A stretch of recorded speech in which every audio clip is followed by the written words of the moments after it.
Hey everyone, I'm Rather Coherent, back with more Bloodborne. We're going into Scenario 6, A Call Beyond. We're about to get started on setup, but I'll first go through my decks this time so the setup will be a bit smoother.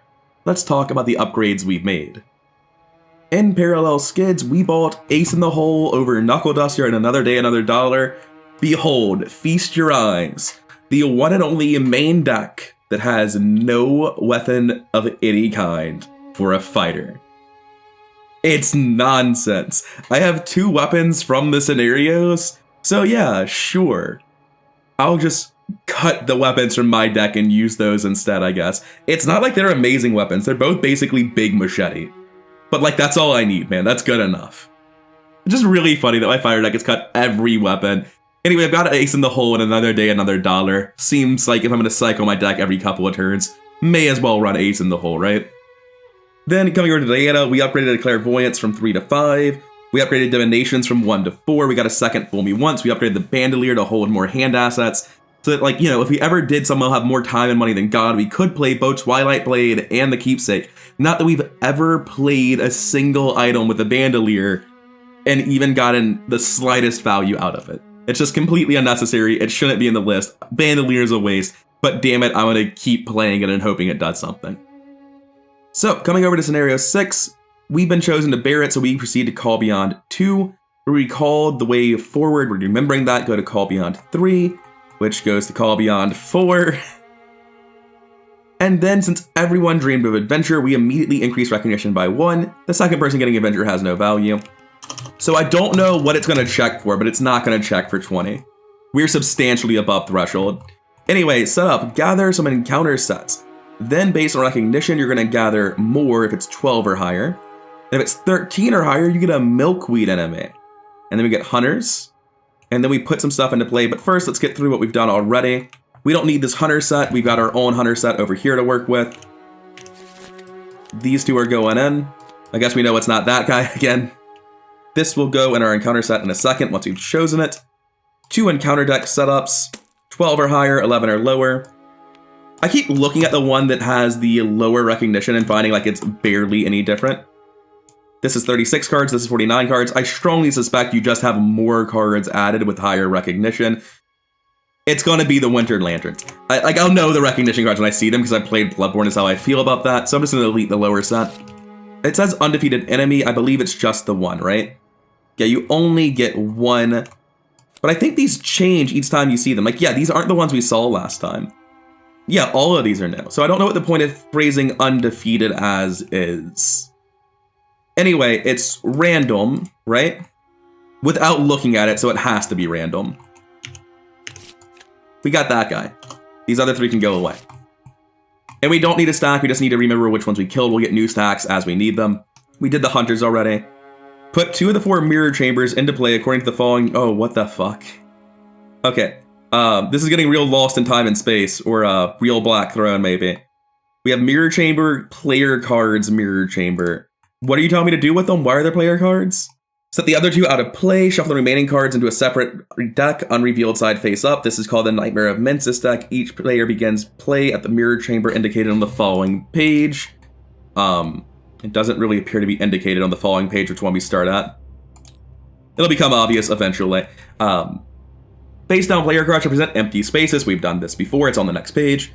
Augur Ebriatis was recalled the way forward.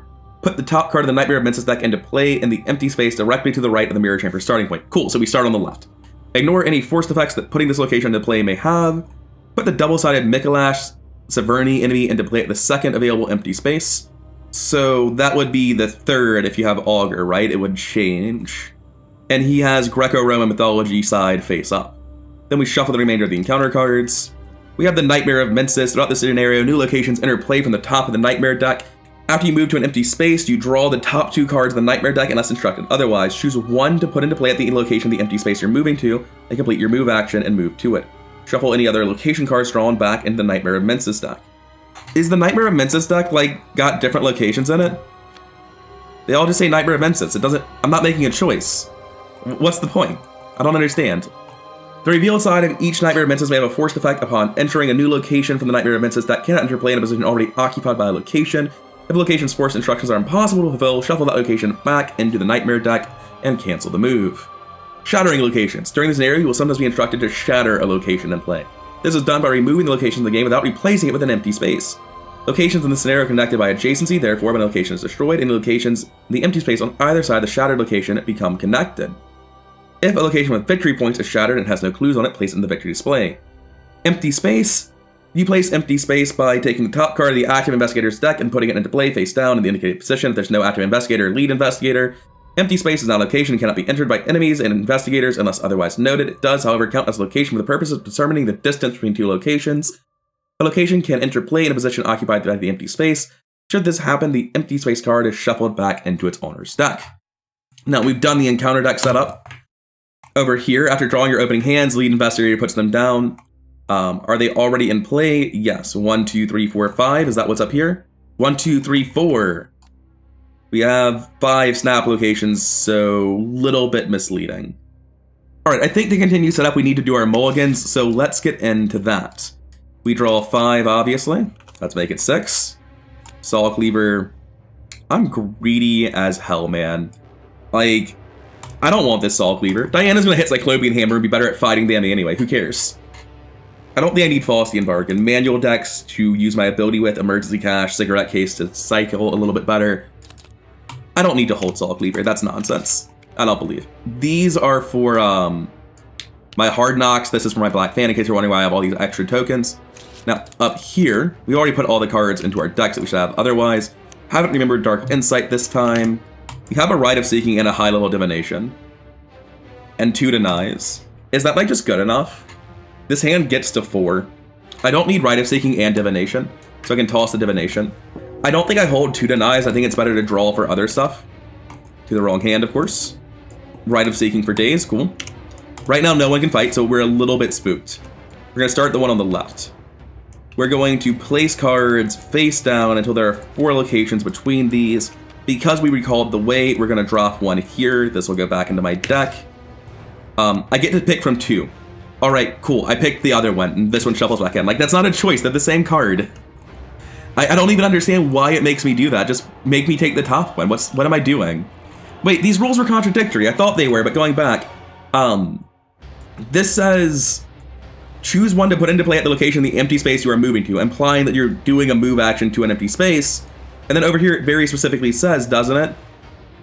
Empty space is on a location and cannot be entered by investigators unless otherwise noted. So are there, like, immediately going to be movement abilities?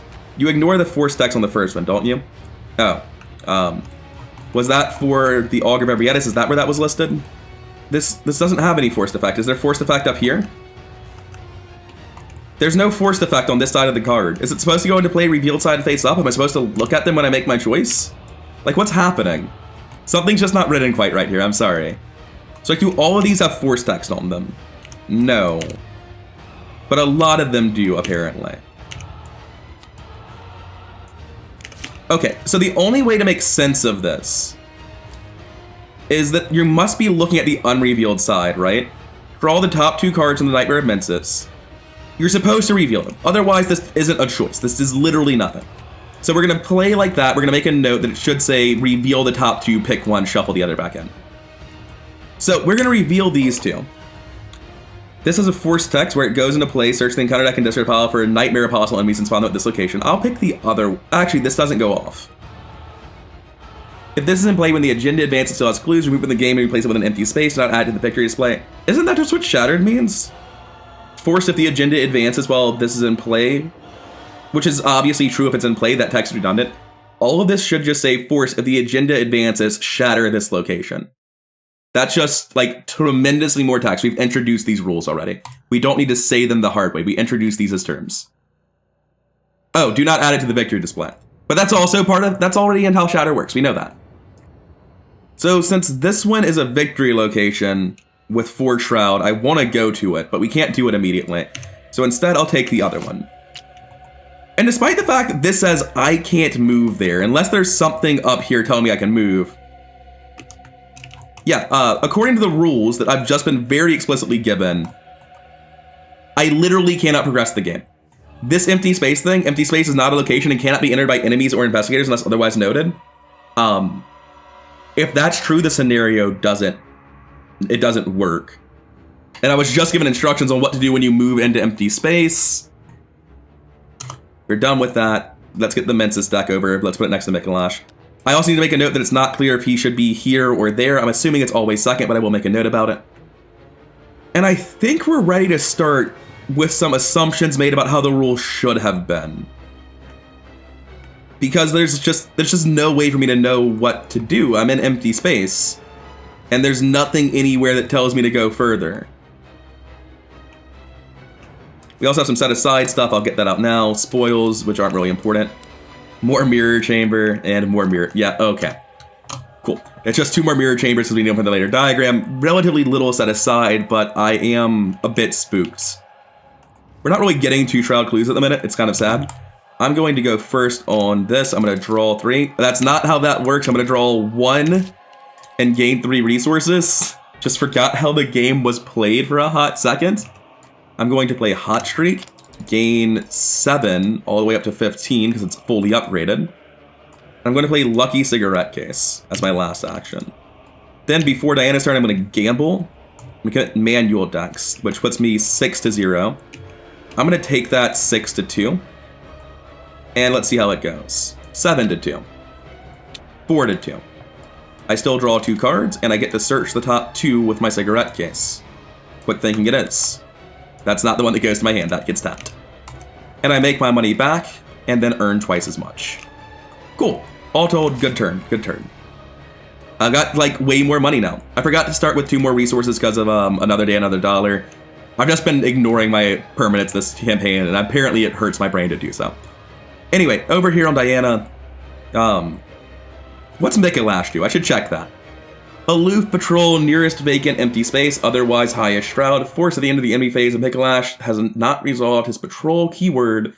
Disengage him from all investigators, ready him, and resolve his patrol keyword. So you literally cannot stop him from running around. And like, yeah, fair, that's true. That's literally the whole fight. 2 fist, 4 health, falls over like a chump, also fair. It's weird that foot to evade him, there's not like a little note, force when you evade this enemy. If you pull the auto-fail, instantly die. Because that is how the fight goes as well. I'm glad it's not there, though. I can accept that one. I'm definitely going to move to the next location, and I am going to play... I can't play Rite of Seeking, I'll be too poor. I play Holy Rosary, and I draw a card. And the reason I can't play Rite of Seeking is it would prevent me from playing Dark Insight, and I just need to throw that away immediately. That's it for us. Enemy phase, he patrols. We're going to run him that way so he comes back towards us later. Upkeep. Mob Enforcer, not now, please. Upkeep. Not now, please. I clearly didn't fix this at the end of the last scenario. 1 of 4 Doom. 52 card encounter deck. The encounter decks in the last 2 scenarios have been way too big. Let me make a note of that. I think I forgot to do it in the last scenario despite being so taken aback by it. And let's draw that encounter card. The Nightmare Churns. Surge, huh? Anyway, the person closest, so Diana, tests Brain for if you fail, move your investigator once away from him. If he's out of play, put this into play next to the agenda deck instead. If there are 3 copies next to the agenda deck, add 1 Doom, discard all copies. This Doom may cause it to advance. That's really annoying because like it would do literally nothing if I just known this card existed and had it walked forward, but sure, okay. Like Dark Insighting, that's terrible. Because Surge still goes off. This only prevents the Revelation text. Wait. No, it's not. This actually cancels everything, including Surge. Holy shit. That's incredible. I spend 1 resource because it's going to give me the resource back. I draw a card. This is like the only way in the game to counteract Surge. Awesome. You will still be getting a second encounter card, though. The Unspeakable Truth. Testify that if you fail, you must lose 1 resource or discard a card from your hand for each point you failed by. For each point that you're not able to do either option, take 1 horror.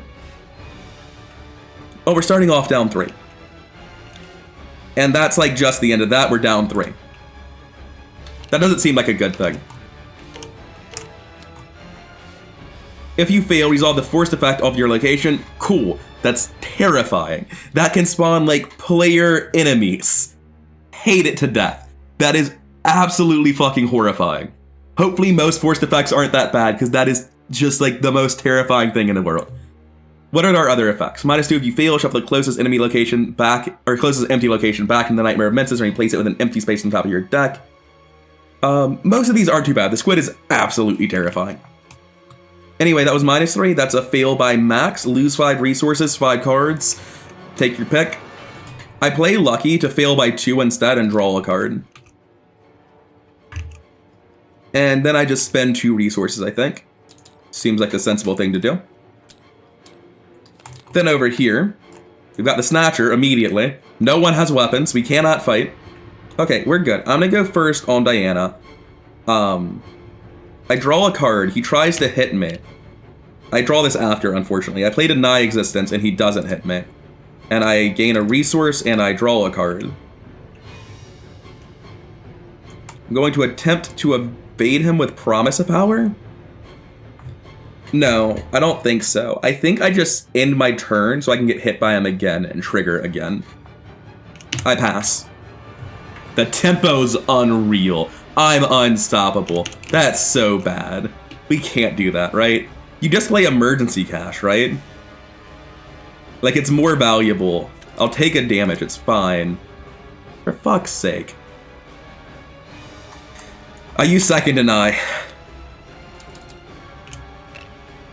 Alright, the damage is a lot scarier now. I passed my last action. Over here, I must pay this man to leave me alone. I have no alternative.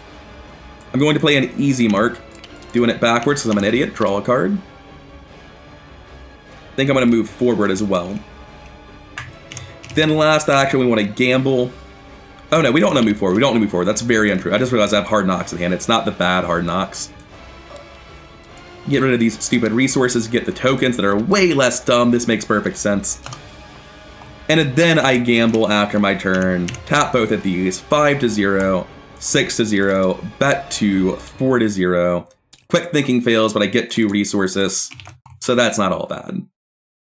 Now, enemy phase, he tries to hit me. I've had worse. I play this. I gain a resource, cancel the damage, draw a card, gain another resource from Diana. Problem thoroughly unsolved, unfortunately.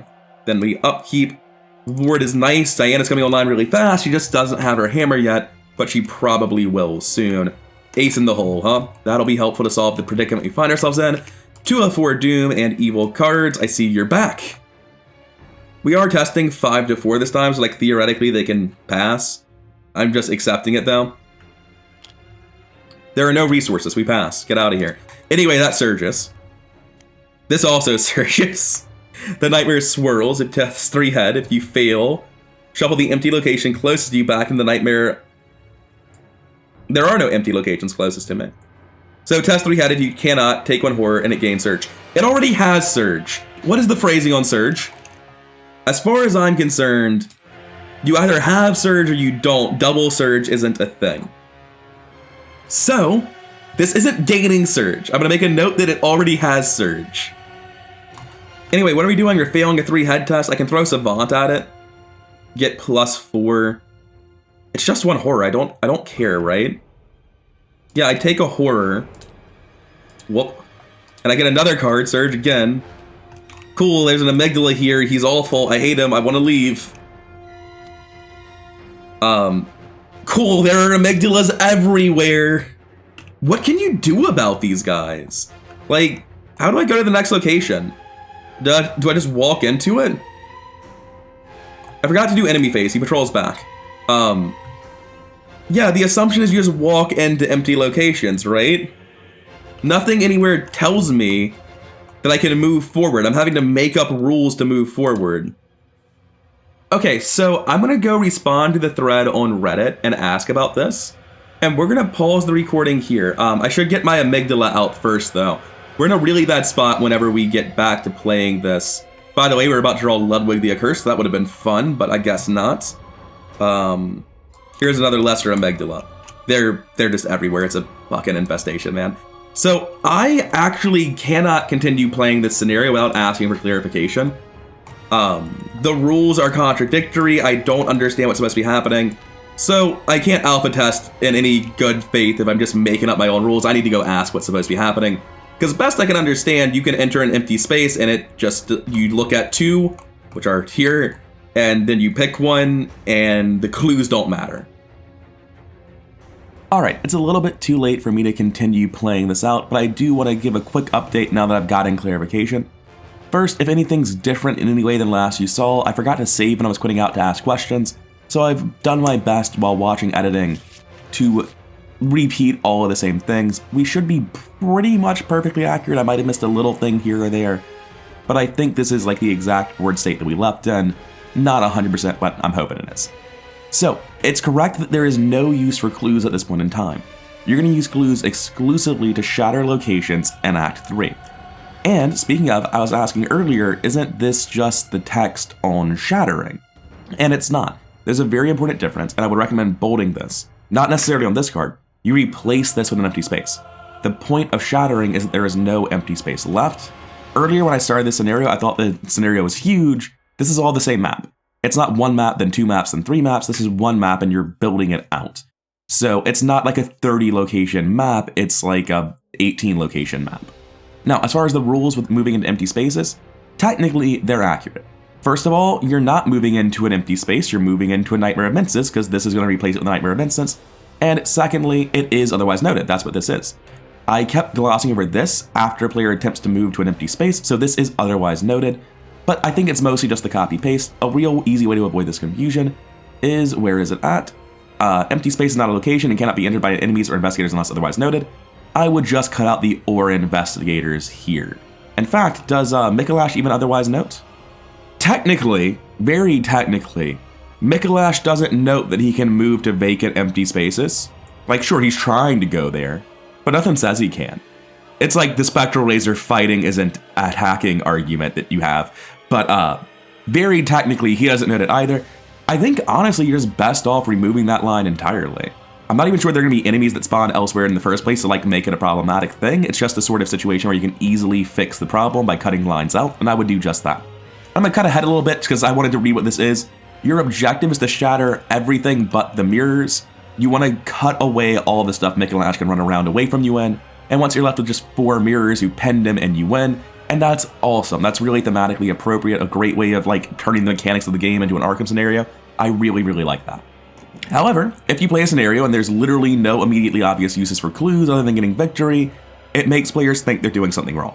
Something that I think you saw a lot in Dark Matter, this comes to mind, is locations where it says something and you think, what's that about? So what I think I would do is, rather than having this text here, forced each mirror chamber gains the following actions, I would put that action on the front of the mirror chambers. It's not forced anymore. It has an action ability, and it says, if it is Act 3, then. It's something you can only do in Act 3. And then you get here and you see the mirror chamber, and you know you need clues for it, but you're not really sure what you're doing with them. And I think that would make like an interesting hook for the players and avoid the confusion that I just had. Because you'll have this moment where you're like, okay, clues for shattering locations, probably need that later. There was this whole mechanic about it. Don't know why I need it yet, but that'll be enough for players to go on. Whereas if you just hear clues don't matter, you think you got something wrong. On alpha testing, this is especially true in my case, but I think as a player, you commonly think you got things wrong. It's why I do this. It's why I take things out of the box to try to make sure I don't get things wrong. When I see that something is not in the game, I'm like, oh, hey, I probably messed up. And when I see that clues don't matter, I think, oh, hey, I messed up. Anyway, so far, like, the mechanics of the scenario actually look really, really cool. There's a bit of stuff that needs to be, like, fleshed out or stripped down, as it were in this case, to make it super concise. But yeah, speedy response from the developer, everything does make sense in the end. It just, like, needs a little bit of phrasing changing in the book. But not a big problem, easy to move past, and tomorrow morning I'll get back with recording more of this. It's the next morning, we're getting back into the scenario. We have 2 out of 4 Doom.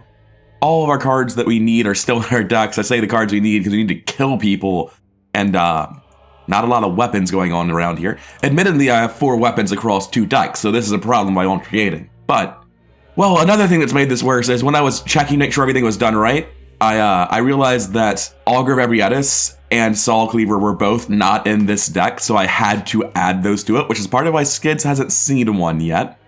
I could have sworn I mulliganed Soul Cleaver, so I'm not quite sure how my save didn't have a Soul Cleaver, but here we are. Anyways, to fix this, Skids needs to find a solution. He's much better at doing it than she is well engaged. And if he can't, he's going to play Ace in the Hole, keep looking, and then engage as his last action. Speaking of, we're not allowed to investigate, which is a bit spook. I'm definitely moving and drawing a card. That always happens. Dirty Fighting is nice, but not what we're looking for. I play Ace in the Hole to get 3 actions, and I'm going to use 1 to draw a card. Like you always want to do with Ace in the Hole, right? I'm going to draw a card. Ace in the Hole is just deep knowledge. I'm telling you. I engage the enemy off of her. Because I drew so many cards and then engaged instead of engaging dodging as my last actions, it will hit me for 1. I don't really mind taking 1 damage. I'm more concerned with getting a long-term solution than a short-term band-aid by evading it. Now, we have 2 Cyclopean Hammers in this deck. We have a backpack. We have 12 out of 29 twice. Those aren't the best odds, but we gotta take them. I was just thinking, was it better to, like, draw cards first and just accept that I'm not dealing with it this turn to increase my odds? Anyway, there's never a punish, never been punished in my life. Are these things items? They are. Don't really need a Twilight Blade. I'm definitely going to take a Bloodied Cord as the last item under this. And then we're going to be playing them in this order. Cyclopean Hammer immediately. Swing over Skids. Oh, wait, what are my numbers? 3, 4, 5, 8 to 3, 8 to 4. Are there curses in the bag? There are not curses in the bag. All right, 8 to 4. Squid, -3, did it fail? Dead. Wait, no. Incorrect. Cyclopean Hammer does not just hit for 3 damage. It's early in the morning. 2 damage. Upkeep phase. Of course, I get slapped for 1 first, and this is a terrifying amount of health to be at. Being down to 4 is just so sketchy in my opinion. But we'll find a way to make do. Over here, our evil card is Amygdalin Massacre. Fighting and invading cost additional action during upkeep phase. I'm going to discard a random card to get rid of this. Well, there's a very good chance that all I'm doing is gaining money and playing cards, so that's not actually the biggest deal. I forgot to gamble last turn, and I just woke up. Let me just do a basic Jenny gamble. -0, I get 2 resources. I also forgot to do this. He patrols towards us this time. I'm not convinced we're actually catching him or anything. But I mean, there's no reason not to have him patrol towards us instead of away. Now, our evil card over here on Diana, it's Immensis Puppets. Adjacent location, nearest empty space if possible is his patrol. As an additional cost, you must spend 1 additional action. I swing over Skids, beat everything but the auto fail. It's dead. I move, and it takes 2 actions. Oh, wait a second. They shouldn't be in my deck. I figured it out. Gonna shuffle these 2. Yeah, I forgot there were empty spaces on the board when I was like, why aren't these cards in my deck when I was remaking the scenario while I was editing? Yeah, fair enough. So this Soul Cleaver and this Ebrietas are fake news. And also, is there a hospital debts in here? No, we're good. But when I move into this location, we're gonna shuffle the Soul Cleaver into Skid's now much smaller deck. Very funny that he lost both of his weapons. No wonder he couldn't manage to do his job. We're going to look at the top 2 cards of the Mensis deck, which are X Shroud. What is X? X the number of empty spaces in play. 2, so there are 2 Shroud and 3 Shroud. 4 clues each, neither has victory. Triple action to heal. I don't know what this limit once per campaign is about. If Calvin wants to skip multiple turns, let him take all the mental trauma he wants. He's not actually making as sick of a play as he thinks he is. This is not a good ability. A triple action to heal 4 damage is like a worse rate than you get from the Surgical Kit card. But for a limit once per campaign heal at a location that you're not in control of, I think this is perfectly reasonable. Just not have a mental trauma on it. No one's ever taking a mental trauma for this unless they literally lose the game otherwise, because you're taking a trauma and skipping your turn for health. It's really hard to be that afraid of taking damage. And to some degree, the point is that it's not a great action. It's not intended to be something you want to do. But this is something you actively really don't want to do. If you're going to keep it being a mental trauma, I would actually have this just be a single action. That's how bad a trauma is. That's how averse to it players will be. If you're skipping your whole turn and taking a trauma, just die. It's the same thing, right? That's the issue. You can just die instead. There's no difference. Oh no, I've asked for clarification, but now I have a new question. I shuffle the location closest to it back into the deck, so it'll be this location. What happens to Skids? All the rules are on this page. Last time I asked the developer and I was like, okay, I could have realized the problem if I read it a little bit harder. I could have pointed it out myself. So let's not bother him again. Let's figure out what you do when you end up in an empty space. So my understanding here is that I cannot perform this. Because if I try to do this, it would shuffle Skid's location back in the deck. Skids is on this location, meaning it can't be shuffled back into the deck. So this one fizzles. The other one just has a penalty where I get another Mensis Puppet. And we're forced to pick that one. Well, theoretically, I could pass. I have a Promise of Power, and I would like to not get a second Mensis Puppet, so I'll do it. That's an exact pass, right? It's a 3 check. Thanks, Promise of Power. You're a really good card.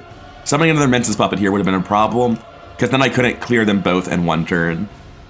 And because they're aloof, it's 4 actions to kill them, or 4 actions to kill 2 of them, 2 actions to kill 1. So, yeah, okay, good. Diana can handle this next turn. Staying here is a little bit spook. Wait, didn't I kill this? I swung and moved. This is dead. Oh, this is Amygdalin Measure, not Amygdalin Massacre. Amygdalin Measure is a much less dramatic phrase. That's a picture of a massacre. That dude's like Hong Konging out on top of the tallest building holding a hunter in his hands. I know he's about to teleport him and not kill him, but still. This is not a criticism of the way the card is now. I'm actually completely fine with how the card works. Although I would rather it be a forced discard of your choice, or maybe even discarding 2 of your choice than a random card. I just personally am very averse to discard random cards. It's a mechanic that largely stopped showing up after the first couple campaigns, and I think there's a reason for that. I think it feels a lot worse for players, despite not being meaningfully worse for them than just discarding a card. But the flavor thing I want to mention is this isn't really what Amygdala does. It doesn't make it harder to fight or investigate, which would be looking for items, I guess, in Bloodborne. Because, like, largely they're hanging out by themselves. They can grab you, but only if you go near them.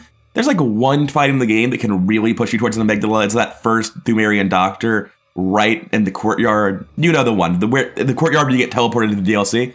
That one can grab you while you're fighting that guy if the fight goes terribly. So, like, during your first playthrough is when that might happen. But generally, these guys don't fight. They don't mess with you. But what they do is they grab you, and they teleport you, and they deal damage to you. So I think this is like in the wrong game space thematically. It's not a problem to keep it this way at all, but I would feel like this card should be impeding your ability to do movement, and then during the upkeep phase taking damage to get rid of it. Like thematically, that would be more appropriate for what Amygdalas actually did. And I'm just bringing this up because it does stand out to me that this has nothing to do with Amygdalas, unless I'm just like missing something. But I don't think I am. I think just thematically this card doesn't quite hit. And that's like really, really nitpicky. I'll admit it. But also, on the whole, this campaign's just been incredible. Like, this to fight Mikolash makes so much sense. He literally just runs from you forever. You can't actually kill him. He's going to keep coming back. And you eventually pin him by getting rid of all the empty space by breaking mirrors and shattering locations. Holy shit, that's literally just the boss fight. It's amazing. So, seeing as it costs 2 actions to go in there and skill test hurt me, I'm going to draw a card. I did this for retroactively last turn. I'm going to draw a card. I need to be able to fight sooner rather than later, but Gios is just more generally useful than Lonnie. But I need Infinite Soak, and I need Soak specifically right now. So we're going to play Lonnie instead of the Gios. And then in the enemy phase, we're going to tap this. We're going to gamble. We're not going to draw an Insight. We're not going to randomly take 1/1, okay? What's the phrasing on this? This is actually kind of funny to me. I think these guys are just an action tax. At first, you're so worried about your recognition level, but I think I'm at a point where I can spend an action and he goes away, and it just doesn't even matter. I think I am at that point, but he might just be attacking me. I'm out of actions. I played my turn already. I bet 3 twice. I use double hard knocks. I'm up 3. I need to be higher than that, though. Oh, no. I'm overdrawing anyway. On the Lamb is only useful for gambling. I've never auto-failed a gamble in my life. Easy game.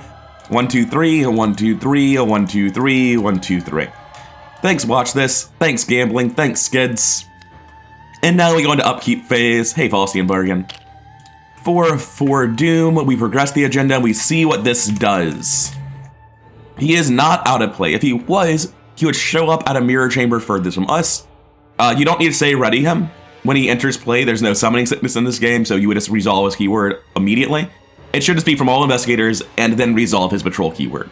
Going on, if at any time he occupies a location containing any investigators, he immediately attacks those investigators. How is that going to be possible? So he spawns at the mirror chamber furthest from you, which theoretically a player could be at. And then, he could theoretically be forced to be at your location. So if that does happen, he hits you. Okay, that's fine. It's hard to arrange that, but it does make sense that it would work that way. This is impossible. Shuffle the furthest empty location from Mikolash into the Nightmare of Mensis deck. This is an empty location. This is a Nightmare of Mensis. They are not the same card. I'm not sure what it's supposed to do. I'm going to assume that that should be the furthest Nightmare location, but I'll make a note that this first bit, we're not doing it, I'm just reading it to see how it works. This first bit doesn't really work. as I go forward in this, because I was right last time, I just assumed I knew what the developer was telling me to do. I will be reading this as shuffle the furthest empty location. Oh, not furthest empty space. We're good. We're good. Empty location. This should specify non-mirror room. I'm going to go ahead and add that then. Okay. This makes perfect sense then. I've just been reading it wrong, but it does need to specify not a mirror chamber. Now, regardless of what happens, you flip this back over. Mikolash has unlimited doom. You can't run out of time. But he's going to do stuff. He's going to resolve his patrol keyword twice. He's going to go boop, boop, and walk away from us. And I think he's going to hit me before he leaves, right? He's not. I forgot to resolve his keyword after the upkeep phase. He walks here. Patrol, patrol. He's never at my location. Just forgot to do him because I was distracted with other stuff like gambling. All of these say empty locations and not empty space. And then at the end here, it says space instead of location. But you can't shuffle an empty space into a deck of nightmare decks, right? Like, that doesn't make any sense mechanically. From a player perspective, you have different backed cards in the same deck. So I'm assuming that this is still referring to empty locations. So, empty, this one says non-mirror chamber location. It just needs to be up here too. And there is no, wait, there is, isn't there? I moved forward? No, there is not. I couldn't move forward, I got stopped, so my plan didn't work. And this last thing is saying that his space counts as empty if he's the only one there, but he's not at a location, we're good. Okay, evil cards. Unspeakable truth, I think we got this already and it sucked. A little bit. I'm gonna word that. Just like get the basement going, seems like the good thing to do. Gain a resource back, draw the card, get us out of here. The Nightmare Swirls, I'm just gonna get a surge card off this. I'm gonna take one harder when I fail this test, and I'm probably failing this, right? I'm up 3, I'm pretty likely to pass. Oh no. We're good. So I pass, and then we surge anyway. Hi. Okay, I don't know if the intent that this scenario has an ungodly number of aloof enemies, or if I'm just getting really unlucky in that regard, but it feels like that at the minute. So she's over here. The only way you can make Mikolash's boss fight worse in game, because I hate that boss fight, is if you threw a bunch of Winter Lanterns into the labyrinth with them. That would suck so much. So first, at the end of the enemy phase, if it's ready, each investigator at its location takes 2 horror. Alright, because it has Hunter, it'll run towards us and scream at us, checks out, but we can trip it or kill it pretty easily. We just don't want to end adjacent to it. We've seen lots of enemies like this in the past, we're cool. Oh, during upkeep, did I want to get the ability to fight or investigate back? There's a lot of cards I need to play, so no. I'm gonna go first on Diana. I engage and I swing. I'm pretty sure he dies in 1. He dies in 1. Did you have any additional attacks? You were just an action tax, right? Your tiny penguin? Tiny penguin. I'm gonna draw a card. I was considering moving forward, but I'm gonna draw a card. I guess I'm gonna eat that. Is this upgraded? Can I have drawn a card by playing? Yeah, that would have been much better, wouldn't it? We'll do it next turn, it's fine. Anyway, coming over to Skids. Before I take my turn, I want to gamble. That's pointless. Let's do it after I take my turn. Let's walk away from the amygdala. Let's play Well Connected. Let's play the Black Fan, which gets us the Black Fan action, and then let's play Gios. And that'll be it for us, but then in the enemy phase, we gamble. He's also going to patrol somewhere. Now, for this gamble, we tap this, we use these, we're at 8-0. If we bet the full 3, we're still up 5. Easy game. Get 3 back, earn 3 more. Upkeep. Trenchcoat's nice, now I have Infinite Soak ready. Divination's nice, now I can actually find clues. And I will be needing a lot of those in the end of the scenario, I hear. You got a Nightmare Apostle. You're going to be here. There is 1 Doom on our agenda, so you get 1 Swarming. You lose a loop because you're at my location. Then we get this guy, Hunter's Lullaby. We're going to pick a Winter Lantern and spawn it. Okay, I really like this. I love this last line. If you cannot spawn a Winter Lantern, resolve their Hunter keyword. I don't think it's actually that scary because they're not going to go off. It gets them to you and then you're able to deal with them better. But I really like that as an alternative to gaining Surge. Anyway, I'll get another Winter Lantern at our location this time. Hey there, buddy. You want to join the Aloof Gang? I'm going to put all these Aloof enemies that aren't Mikolash on the bottom for visual clarity. That guy needs to die. Like, it's non-negotiable. I can punch my Nightmare Apostles to death if I have to. I can gamble before my turn. I can go up to 4, 5, 6 Fist and just punch twice.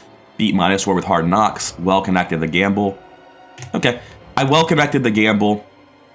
We're going to get +4. We're going to beat everything. Diana's going first, I guess. I thought that was another card. It's not. That's the cultist. We just get our 3 money back and earn 3 more, getting our stat pump from the Black Fan. Diana's going to engage this thing and swing twice.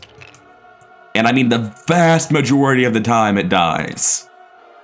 All right, 3 and 4. Actually 5, but it's dead. That's the important part. Oh, enemy phase. He hunts. There's so many enemies. I never feel like I have time to get clues. Anyway, I think I'm just punching twice. I don't have a weapon yet, and I have no good way of drawing. Oh, wait. I don't remember what I got on my gamble just now. I should have probably done it then. Anyway, we're up 4 on both of these punches. Basic punch with hard knocks. Like I said, that's why we're doing it. Oh, no. Okay, we're good. This one goes in the bottom of my deck. It's only 1 card left, so I understand the problem now. Discard this other guy. My discard pile is still 10 cards, so I don't want to run forward or draw cards anymore during this turn. I'm going to play Trenchcoat. I'm going to play False Skin Bargain. Do you need money? Not at all, actually. Oh, wait, I have Rites of Seeking. I just forgot these were in my hand. Well, I haven't had time to play them anyway. In which case, this character is going to run out of resources very quickly. I only need to be at 20. I can give you at least 2. That puts you to 8. That's enough to play Divination, Rite of Seeking, and start building towards something else. Save you money for this. You can stand together to give it back. Yeah, I think that's the way to go. Enemy phase, patrol, hunt, upkeep, gambled already. Now I have 1 less head, I believe. Never getting rid of that. Over here, we're above hand size. We're not playing this. I'm not going to pretend we are. I keep being like, I'll get Bandolier and play this eventually. We're not. It's not happening. I don't need to lie to myself about it. 2 of 4 Doom. Mensis Ritual. 1 second, real quick. This is the best card that I'm never going to play. Like, hands down, bar none. I have a Cyclopean Hammer. I'm not playing this to fight people. This is a hand slot asset to make myself worse at my job in exchange for getting more cancels, and that's still really fucking good. But getting the Bandolier in play is just a nightmare. Now, as I came over here, I heard like the draw sound effect as though I had drawn cards. My deck still has 1. I haven't drawn anything in either hand. I'm not quite sure what that was, but hopefully it's still just, you know, fine. I didn't break anything. Mensis Ritual is going to attach to the location with the most clues and place 1 Doom at the end of the round. If there are no clues, discard it. So I really like that as a cultist variant. That's really cool. What is my foot over here? 4, 5, 6, 7 to 1. I can evade that guy really easy. I'm going to gamble on Skids, well connected, full bet of 3, up infinity, get 6. We're going first on Diana. I think we're just going to walk over. Not on Diana, on Skids. We're going to walk over. We're going to trip him. Engage him after that. That leaves us with 1 action. It may as well be Dirty Fighting. We walk over, we engage, we play Dirty Fighting, we trip him. You know, you should have played around autofill. Just like a note, you should have played around autofill.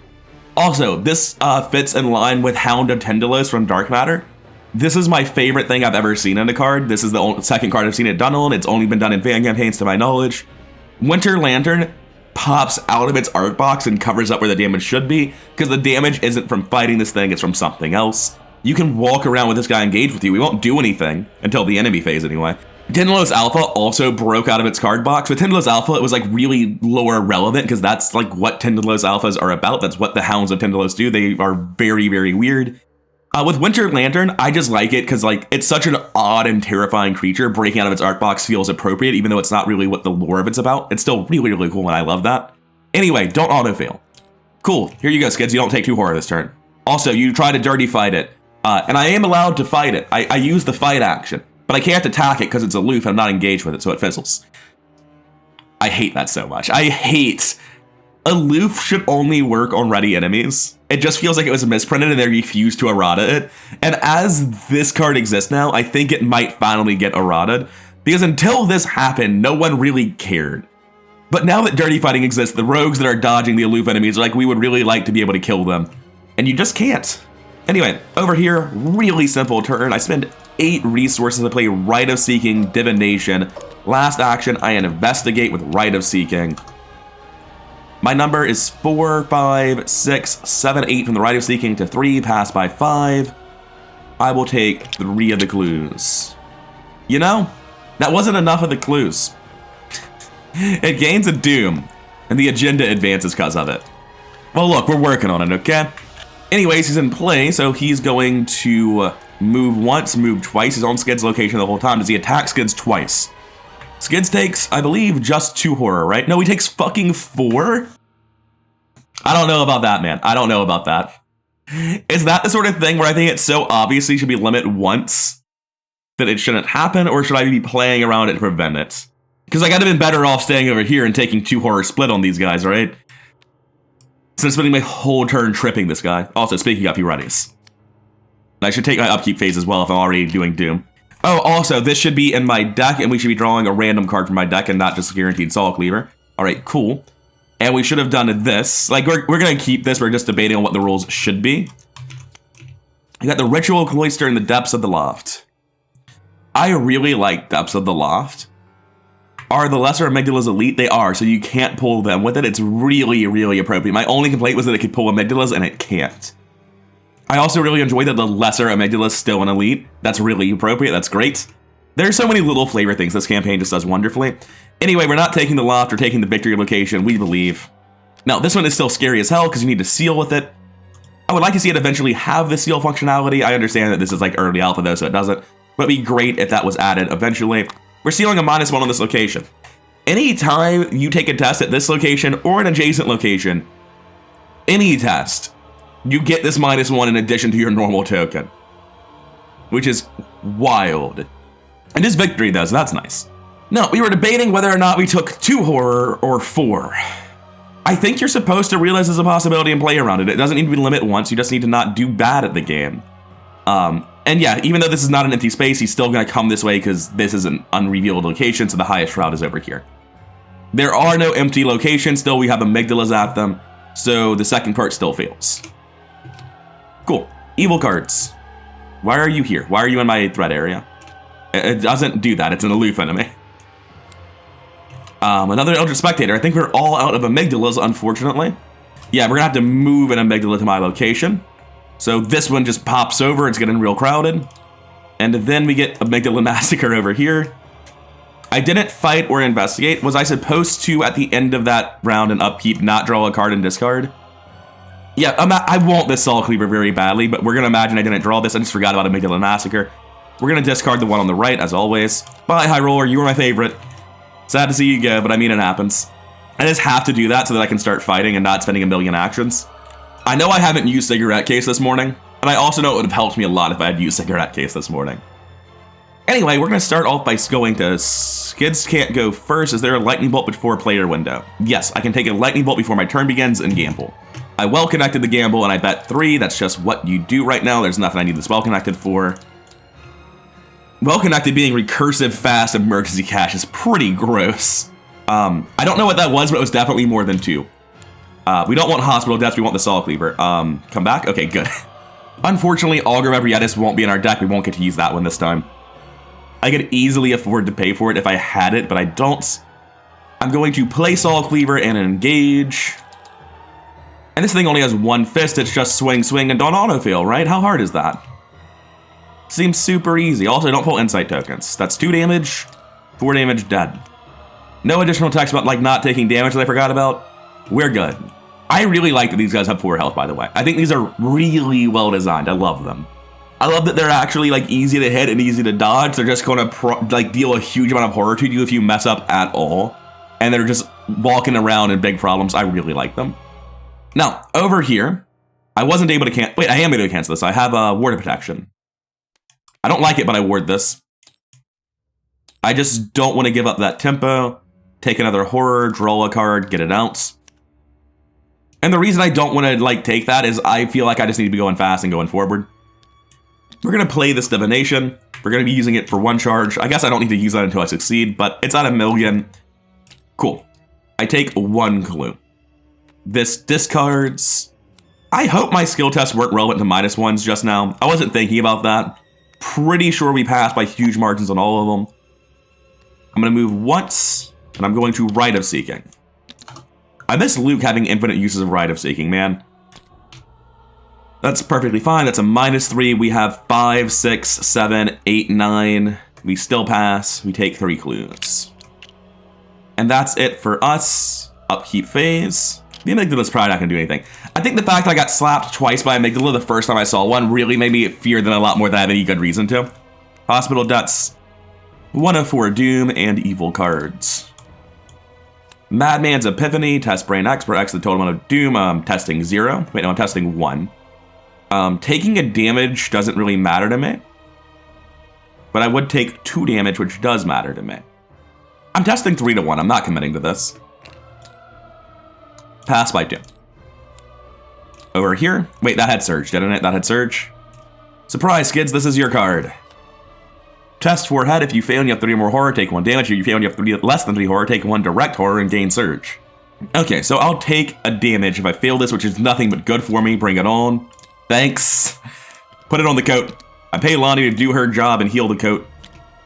Feeling a lot safer after that Mythos card. Hey there, buddy. How are you doing? Ludwig is unsurprisingly massive. This guy should have patrolled away during the enemy phase. I just keep forgetting to do him. 4-3-4 gets 3 players health, so this guy is at 4-12-4. Retaliates, massive. If he would be defeated and there are no resource tokens, instead exhaust him. So that's remaining health to 2 players and put a resource token on him from the token bank. While Ludwig the Accursed has a resource token on him, he gets +1 damage and +1 horror. I love this Ludwig design. I had to read him a couple of times. Victory 3 is a lot, but he has a lot of health. This is now the Ludwig scenario. He just showed up in the dreams for some reason. The wrong dreams, I should specify. He's supposed to be in a different dream. He's 4-3-4, but he gets +3 players health. And then if you kill him, he doesn't die. You put a resource token on him instead. Now he can die because he has the resource token. But he gets 2 players health after that, essentially. So this guy is 5 player +3 health. And he gains 1 fight and +1 horror damage once he has the token. He's really scary. Anyway, we're gonna murder that guy. We're gonna kill the shit out of him. Is there anything I need to do first? I mean, I may as well connected a gamble for 3. That's fine. I don't know why I tried to pull another token. I keep thinking I see the skull, it's gonna pull another token, but that's the cultist. We trip him. Our trip number is 4, 5, 6, 7 to 4. Up 3. I should have used this. I'm going to use it retroactively. Didn't need it. He's evaded. Dirty fight. What is my number? 3, 4, 5, 6, 7, 8, 9 to 4. Up 5. 2 damage. 4 damage. 6 damage. 8 damage. Those are really good tokens. We didn't need tokens that good, but boy, howdy did we get them. He has 6 + 3. He's down to 1 health right now. Honestly, I'm going to have Diana just ignore this and go about her business. Clearly, Skids does not need the help. If I investigate with divination, I get +2. So it's my 5, 6, 7, 8, 9 again, which is -1. It's 8 to 4 still. That's pretty good. I'm going to investigate with divination before going to the next location. I spend a charge. I get the last clue. And I go to the next place. Augur Ebrietis goes into the deck. So I'm curious, is that what's supposed to happen? I know you can't shuffle into a deck with 0 cards because there's no deck to shuffle it in, which is a rule that I hate. Everyone at my table does it wrong and I never correct them because it's so stupid. I don't want to shit on their fun. I don't want to ruin it for them for no reason. I only even remember this exists regularly when I'm playing on camera because at the table I'm like, oh no, I did it wrong after I do it. And I'm like, I'm not going to say that and tell them that they've been doing it wrong too. Should this actually be in my deck or my discard pile? You can't shuffle into an empty deck. By the same virtue, you shouldn't be able to place something on the bottom of a deck that doesn't exist. But that's a stupid rule anyway, so for now I'll just be putting it here, assuming that's how it works. It's not like it's to my benefit. I don't want this card. What do I need 3 head icons for? I have well connected if I need them. Anyway, on Diana, I'm at the next location. We're rolling. We get no victory. Yale can enter play, which would exhaust him. But if he's not here, it would lose us an action. That's interesting. I like that choice. Oh, should we just like hit him? Well, we're not able to yet. We've used 2 actions. We're not able to hit him this turn, period. Your patrol is highest shroud, right? So if I pick Spires of the Loft, he'll stay here. It'll deal direct damage to Diana. That doesn't matter at all, though. And I can just take all of the clues and attachments from this empty location. Or I can take this 4 clues. I don't want 4 clues here. I'm going to choose this one. I don't think there's a benefit, because since he's at the highest shroud, he's not going to move anyway. I'm going to choose to take this, and the reason I do this is now this -1 is just stuck here. It's not doing anything. As opposed to actually giving penalties, it's just over here now. The amygdala moving is funny. It's not really important. But I can't hit him this turn, so I'm going to play... Not emergency cash. Oh, I should just play the one in my hand. I have 2 of these. What happened to divination? Divination, I'm sorry. I'm going to play the one from my hand. We got to eat more cords of the eye, man. It's just necessary. Anyway, we're done, right? Skids went, everyone went, we're good. Upkeep, Infinite Horror Soak at this point. 2 of 4 Doom and Evil cards. Mensis Ritual is back, it's going over here. Really don't like that. He doesn't move. Ludwig readies, Evil card here. These will be swarming, they will be swarming 2. What happens when Mikolash is dead, by the way? He spawns in a mirror chamber, patrols immediately, and if he occupies a location with investigators, he immediately attacks them. Okay. Let's go first on Skids. We well connected for emergency cash again. Cool. Now I'm going to trip him. I believe I need to use 1 copy of Hard Knocks to be up 4. He's at base 4. So I'm just counting my bonuses. 1, 2, 3, 4. Yep. He's tripped. Dirty fighting. First form and dead. He goes to 6 remaining health. Incorrect. He goes to 4 remaining health, putting him at 5. I swing. That's fine. We beat that, right? Did I need to use Hard Knocks or anything? Am I going crazy? 4, 5, 6, 7, 8, 9. That's supposed to for Gios, not well connected, but yeah. 9 to 5. No, we beat everything. Yeah, sure. I'll take something back. There's always something in here worth grabbing.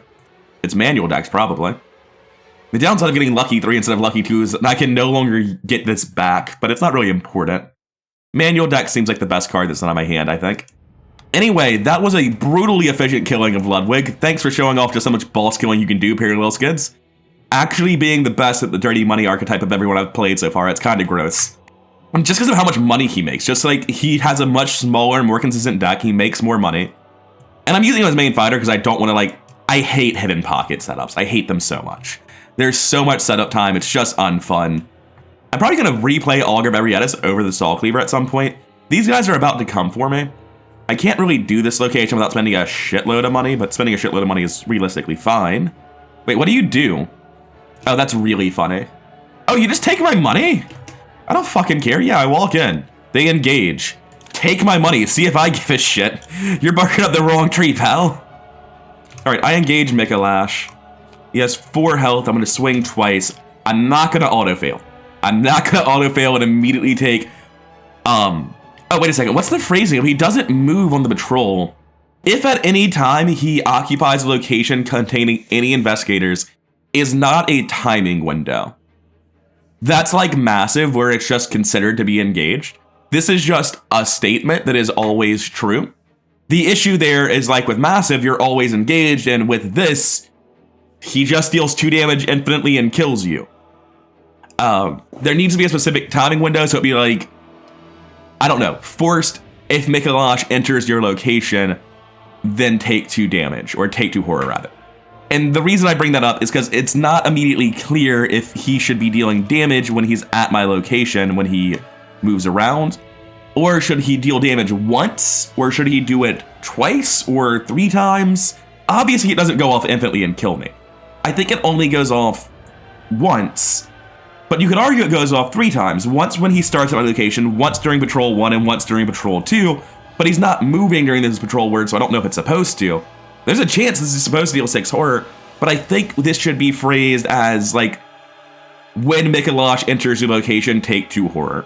It can say immediately attacks those investigators if there's cards that synergize it. It's the same thing, doesn't matter. But it needs to have a specific timing window that it goes off in to make it clear what's going on. Anyway, we're not gonna get hit. It's gonna be fine. We're swinging, we engaged, we're swinging twice, apparently I already flipped them. We're swinging up 1,000,000. I've never seen an auto-fail in my life. What's the red token? Yeah, get out of here. I believe he goes in the victory display for a little while. What happens when I kill him?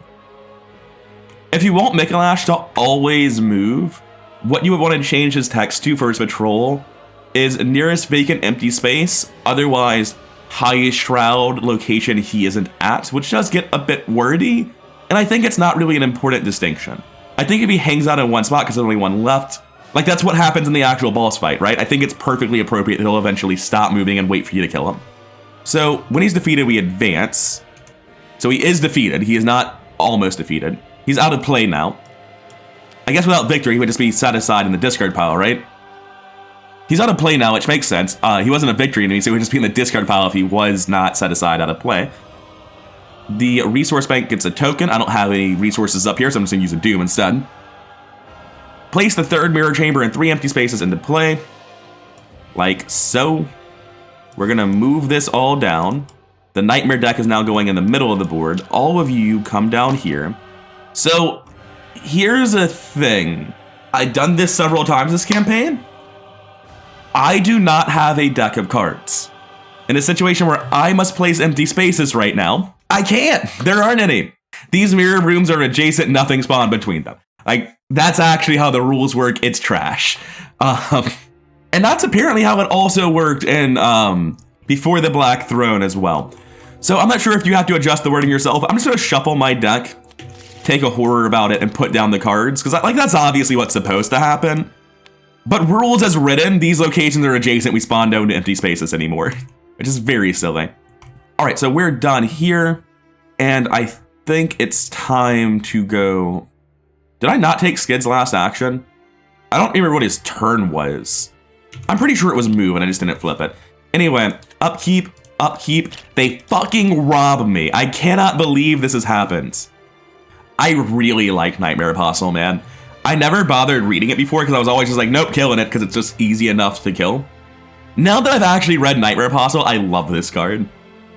It's like kind of trivialized by big money Skids. Any other big money character would give a lot of fucks about this. They'd be like, I need that money, stop taking it. And Skids is like, I was gonna keep my gambling points for myself, but if you want them, you can have them, I guess. Anyway, 3 Doom, Nightmare of Mensis goes off, 4 Doom. He's out of play. Furthest Ritual Chamber from all investigators. He's back. Or Mirror Chamber, rather. Patrol keyword once, he moves. And the reason the agenda advances is because of this Mensis Ritual, unfortunately. Also, I guess in this case, there's nothing that instructs you when a location shuffle back in that it needs to be replaced with empty space, so that should be somewhere as well. The furthest empty location is this one, so the Ritual Cloister... Wait. This seems very out of my hands, and I'm losing a victory location. So I'm also going to add a note that this should say, the furthest empty location from Mythicalash is shuffled into the Nightmare of Mensis deck. If it has a victory, instead, add it to the victory display. Because losing victory to something that, like... I'm not fully in control where Mythicalash is. I'd have to lay the entire game around this. I'll get more victory locations and eventually find myself in a position where I'm just going to lose victory. I'm putting this in the display instead. Here's your empty space. And these are assumptions I'm making about how the scenario should work. Because as it does work, you just randomly lose the victory you're given. Alright, agenda done. Evil cards. Through the Looking Glass. Peril. If he's in play, move him ahead 2 locations. Okay, move him ahead 2 locations is not correct. I don't know what you were saying there. That is the wrong phrasing. Move him 2 locations away from the closest investigator. So this way. Through the Looking Glass needs to be rephrased. That little bit in the middle just is wrong. I can only move him once, though. So instead, he's going to teleport to the furthest room, or furthest mirror chamber, rather. Because I can't actually move him twice. I'm not sure this card needs to have Peril on it at all. Because, like, looking at this card, maybe Peril will prevent it from being warded in case it's, like, really, like, it's supposed to interfere with your plans really badly and you don't want people to ward it and stuff like that. But, like, there's not really much decision-making to warrant Peril here, I mean. Nightmare swirls, test had it a million, nothing happens, surge. Beckoning the moon. Okay, I think there might be too many Peril cards in this set. I feel like almost every card I've seen in this campaign, or at least in the past couple scenarios, has had either Peril or Surge, and it's kind of overstaying its welcome as mechanics. Anyway, test foot or head 5. If you fail, you may only move to locations that contain enemies. Okay, so test foot or head 5, you cannot move, is basically what that says. However, I think that's perfectly fair.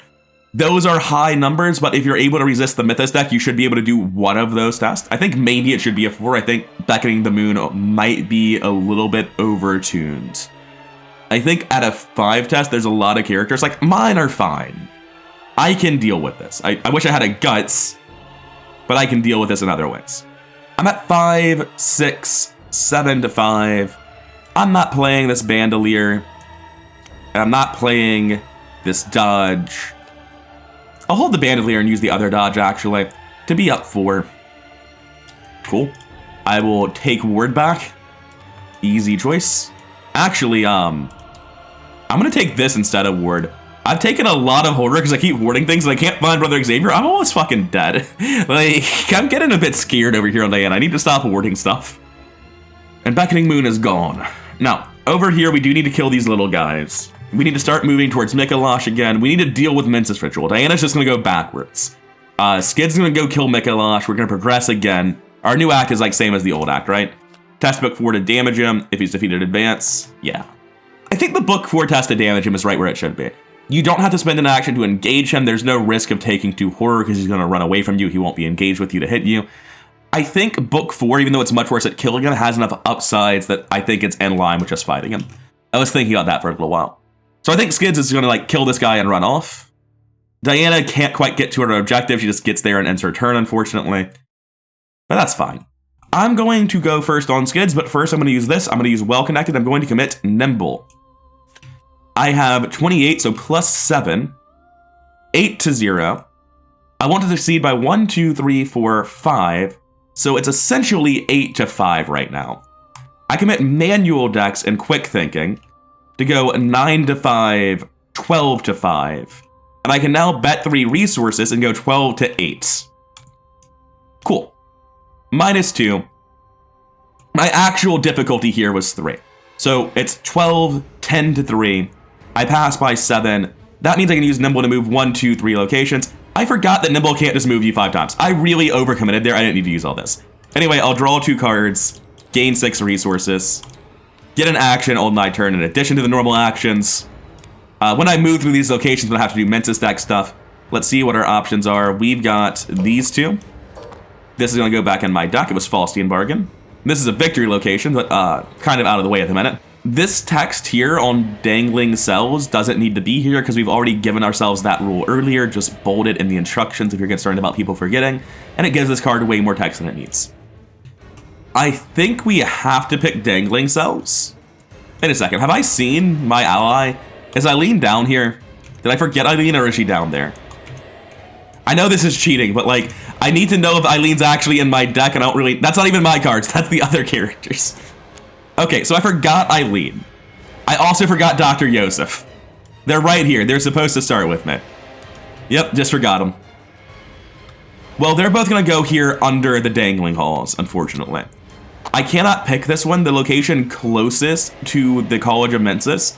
And again, it should specify non-mirror order, non-mirror chamber. It doesn't, but it should.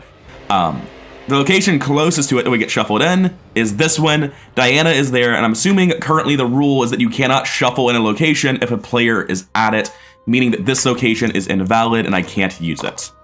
So the College of Mensis will shuffle back, and then we do the next location. Faustian Bargain shuffles into my deck first. This was Easy Mark, and it could be either Mensis Lift or Branching Corridors, rather. Probably gonna take Branching Corridors because it's just good compared to this other one. I don't want to pay 2 resources. They both do the same thing. And they're both worded differently. I'm gonna make a note that Branching Corridors and Mensis Lift should have identical wording, and they don't. When choosing your destination from the Nightmare of Mensis deck at this location, draw an additional card.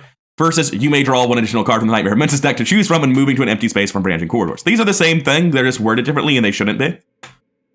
But we take Branching Corridor, Mensis Lift goes back in. Easy Mark shuffles into our deck. These guys don't attack us because we haven't taken our turn yet. Before we take our turn, we take a quick thinking action. We swipe at them with the axe. Cool. These 2 go back into my deck. I guess they should be going on the bottom, not on the top. And then we can actually start Skid's turn. It hasn't been my turn yet. I've just been doing stuff outside of order. It's very funny. I took a short break, and while I was taking that break, a thought occurred to me. Over here in the discard pile. What was the card? Through the Looking Glass. That's the card. So this can cause Mikolash to warp across the map. And at some point, Patrol's not really in your control, right? Like right now, he just spawned here. He's gonna be here. I can't move him twice. Next turn, he'll patrol here. I can't move him twice. Which means it will force him to go to the mirror chamber on the opposite side of the map. I think I would rephrase his current ruling. I don't know. The card bothers me. It seems very, very volatile. Because it seems like if you have like a solo player who doesn't have great movement tech, or a 2-player game like this and they don't have great movement tech, and you draw this at the wrong time, it's peril, you can't even ward it, it has to be drawn on the person who's going to ward it, then you could just like both be over here, and you get this, and it just teleports across the map, and you're fucked now. And I guess like the answer to that, oh god, I don't really remember where Diana was, I think she was here. That sounds right. And like, I guess the answer to that is you have Infinite Doom, deal with it. But this is like a 46 card Mythos deck. I think everyone will be just fine without this card that either does nothing or makes the game go on for another 4 rounds. I think Through the Looking Glass makes an already long scenario like very random and potentially much, much longer, and I don't like it being here. Also, this has a Doom. Now, on Skids, I want to go first. I move, we reveal another thing. It's on the Lamb. I don't know why I keep looking at them. I'm not even sure if I'm supposed to look at them, but whatever. We got the Hypogean in jail. 5 Shroud, 4 Clues, Victory 1. I get a Lesser Amygdala if I can't take 2 Horror. Okay, if you cannot take 2 Horror, cancel the effects of the move action, replenish the empty space. This is from a previous version of the game where we didn't have all of these rules, I'm guessing, about that were like empty space. If you cannot fulfill the force rules, then it doesn't work. All of that can go away. You're choosing between 2 cards, so there is no reason whatsoever to have this. You would never choose this, you would just pick another card and fail to spawn the one that doesn't hurt you, right? So Hypogean Jail doesn't need this text. So we're obviously going to Decimated Auditorium because we cannot get an Amygdala, making this location unspawnable. If it's in play, each Mince's Puppets patrol keyword becomes a patrol Decimated Auditorium. Sure, why not? I mean, I can move to that one, that's all I want. I move again.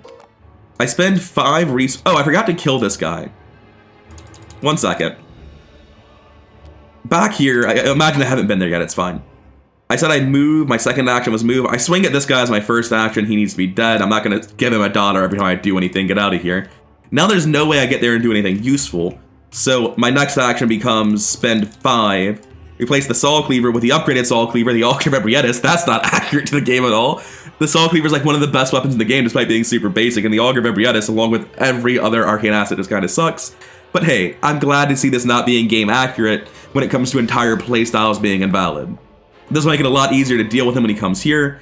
In addition, instead of adding +1, I'm adding 2. Is this getting lower? I'm adding 1, so that's still 1, but I'm adding 2 and 3 because of Black Fan and Gias. So I have +2 to hit, and I can engage as part of the attack action. This is like the best machete. This is the biggest machete. Also, I can take a Horror to hit 2 people, which is just sick. I love this thing. This thing's absolutely awesome. It has a lot of problems. It takes up an arcane slot. There's a lot of characters that don't really care about this, but this is really cool, and I love this. Anyway, I've got an action left. I play Emergency Cash, I guess.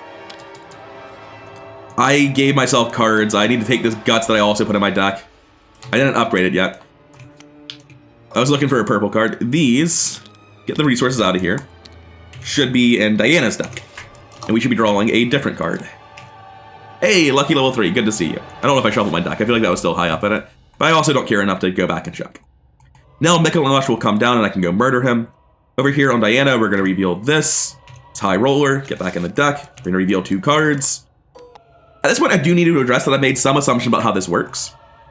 If you're not supposed to reveal these locations, then I think you should change that to revealing these locations. This feels good.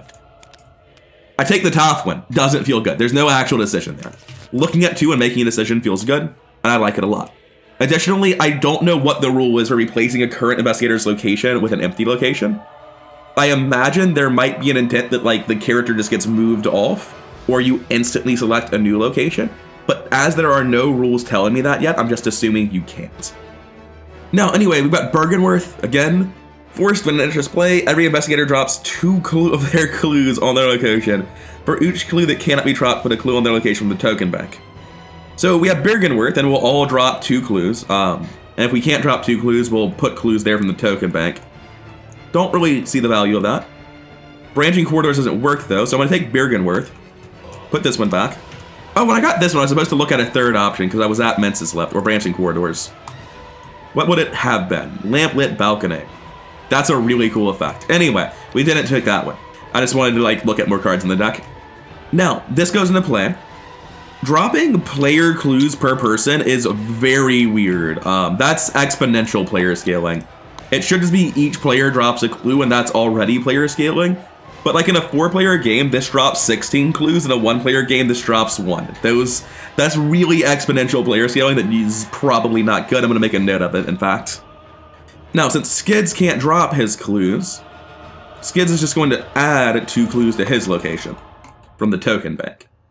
Diana's going to move again, and she'll move 1 last time. Did the agenda just advance? You don't currently have Doom on you.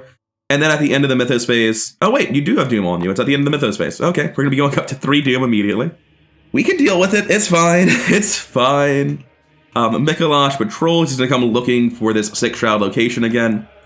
Upkeep phase. Upkeep phase. Don't need a second backpack. 1, 2 of 4 Doom.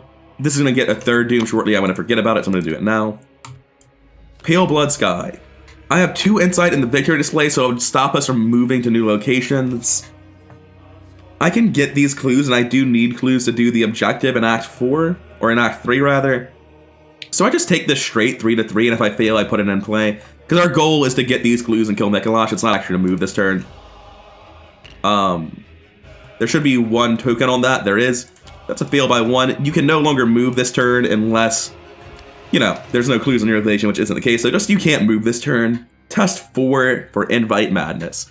If you fail, you must choose 1, shuffle a weakness in your discard pile back into your deck, discard a card from the top of your deck until a weakness is revealed, and draw that weakness. I like the idea of this. That second one should say, if your deck runs out of cards without drawing a weakness, take a horror, take 2 horror, something like that. Because as it stands, if I know there's no weakness in my deck, and I'm pretty sure that is the case with Skids, right? There's just, oh, there's a Mob Enforcer in there. Over here, I haven't hit Overzealous yet, so I can't demonstrate with this, but you could have a board state. For instance, if your deck has 1 card in it and you know it's not your weakness, you just don't care about this test. Anyway, I don't care about this test too much.